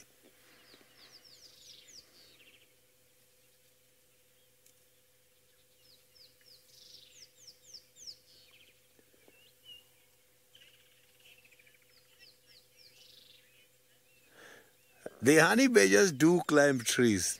Sometimes if they see a snake high up on top, you will see they will climb and come down with that snake. And they are going to take it and they will eat from the head. Honey badgers, they don't mind eating the snakes straight from the head. And they don't get affected at all. They will eat everything. Oh, is he pulling something there? Let me pull. There's something he's doing here. There's something he's doing here. Oh, he's trying a tortoise. Yes, there's a tortoise that he's trying to eat there. Let me just pull forward so that we can see. He is trying to eat the tortoise here. Yeah, he got a tortoise. I can see that he's trying to get the head of this tortoise. And it's difficult. Look at that. So I can't say if that is a living tortoise or you can see that he's got a tortoise there and is trying by all means to crack that shell.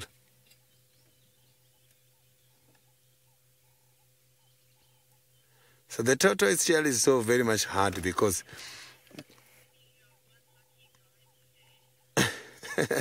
Rian, this is a phenomenal sighting. Look at those claws for this honey badger. Oh, he is cracking this shell from the tortoise. You can hear him breaking it. He's so powerful.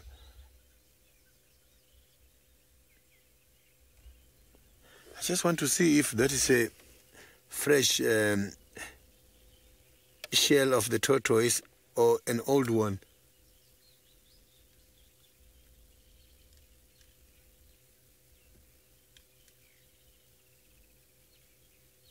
So you can hear him breaking this shell.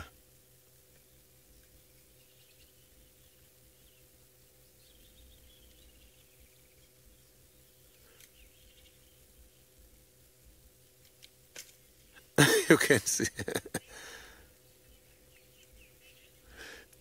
Megan, the honey badgers, yes, they don't really smell nice.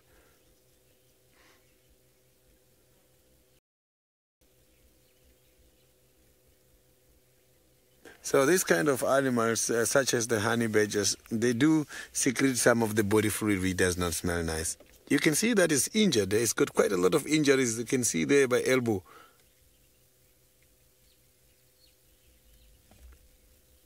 This is something very rare. Look at that.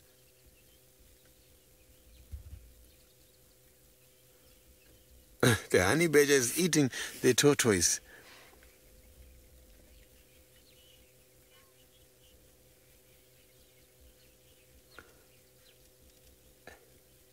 The honey badgers can be able to eat the decomposing things. Remember, there is quite a lot of insects which are also forming part of the decomposers. So these kind of animals, if it's eating even just the tortoise, they can even catch things such as the dung beetles.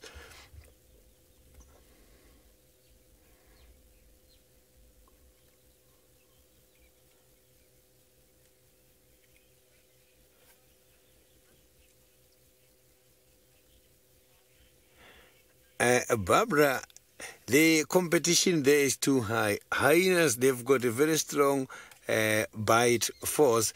The honey badgers, I'm not too sure if their jaws are much more stronger than the hyena ones.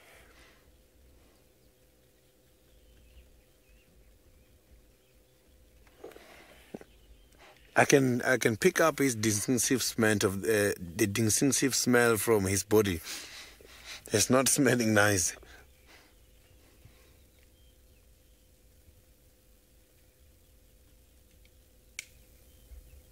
You can hear him cracking that shell.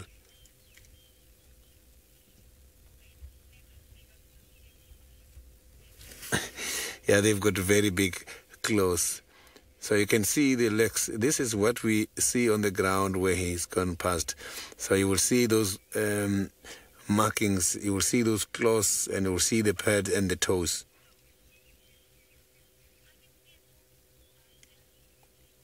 Yeah, you can see there's a tortoise inside there. He's opening it. You can see that he's... yeah, I can see blood on that piece that just came out now.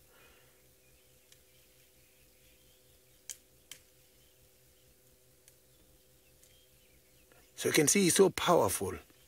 He's so powerful because he's just doing it just by holding and using the bite force. It's not even hitting the tortoise with anything. But this is quite a responsibility. To crack this is not easy. This is the first time I'm seeing the honey badger eating the tortoise. I've never seen this happening. So this is very much rare. You can see that he is even battling to crack that shell, but he's getting there.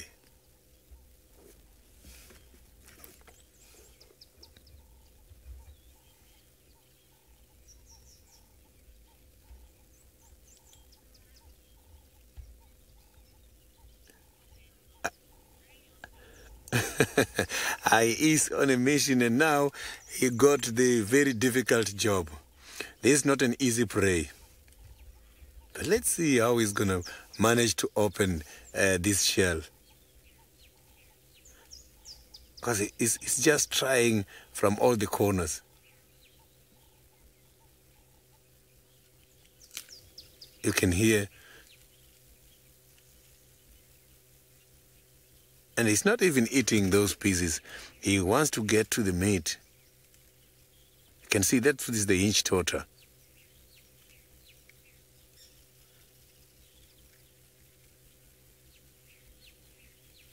Oh yeah, you can see the tortoise there is moving inside.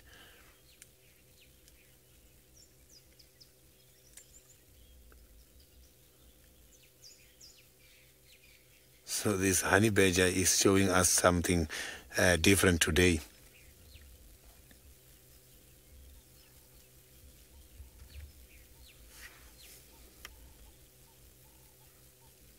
Oh, he's eating now.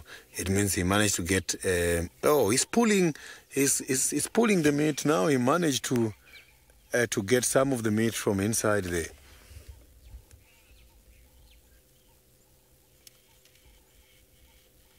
So it means he was just cracking so that he can have access to get the meat from.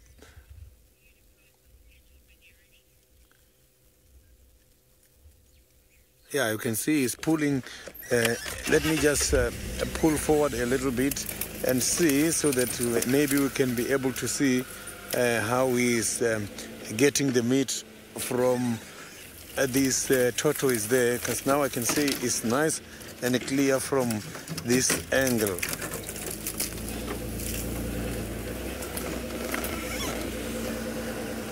So you can see he's got quite a lot of blood now on his mouth, because he's now eating all the meat from this tortoise. This is something else. I've never seen something like this happening before, and this is bringing us to the end of this interesting sighting.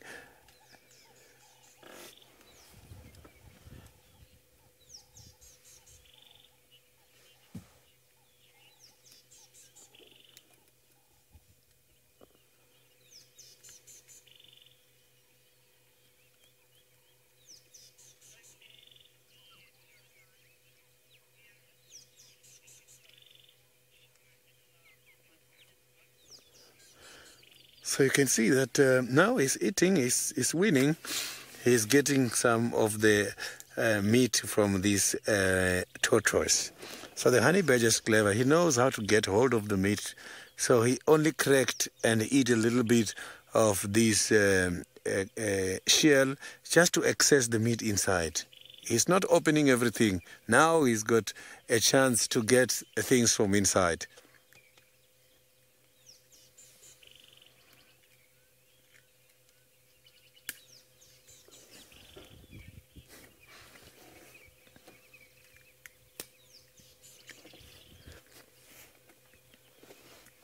So this is amazing, and thank you very, very much for all your questions and comments. It has been a privilege having you as part of our viewers this morning.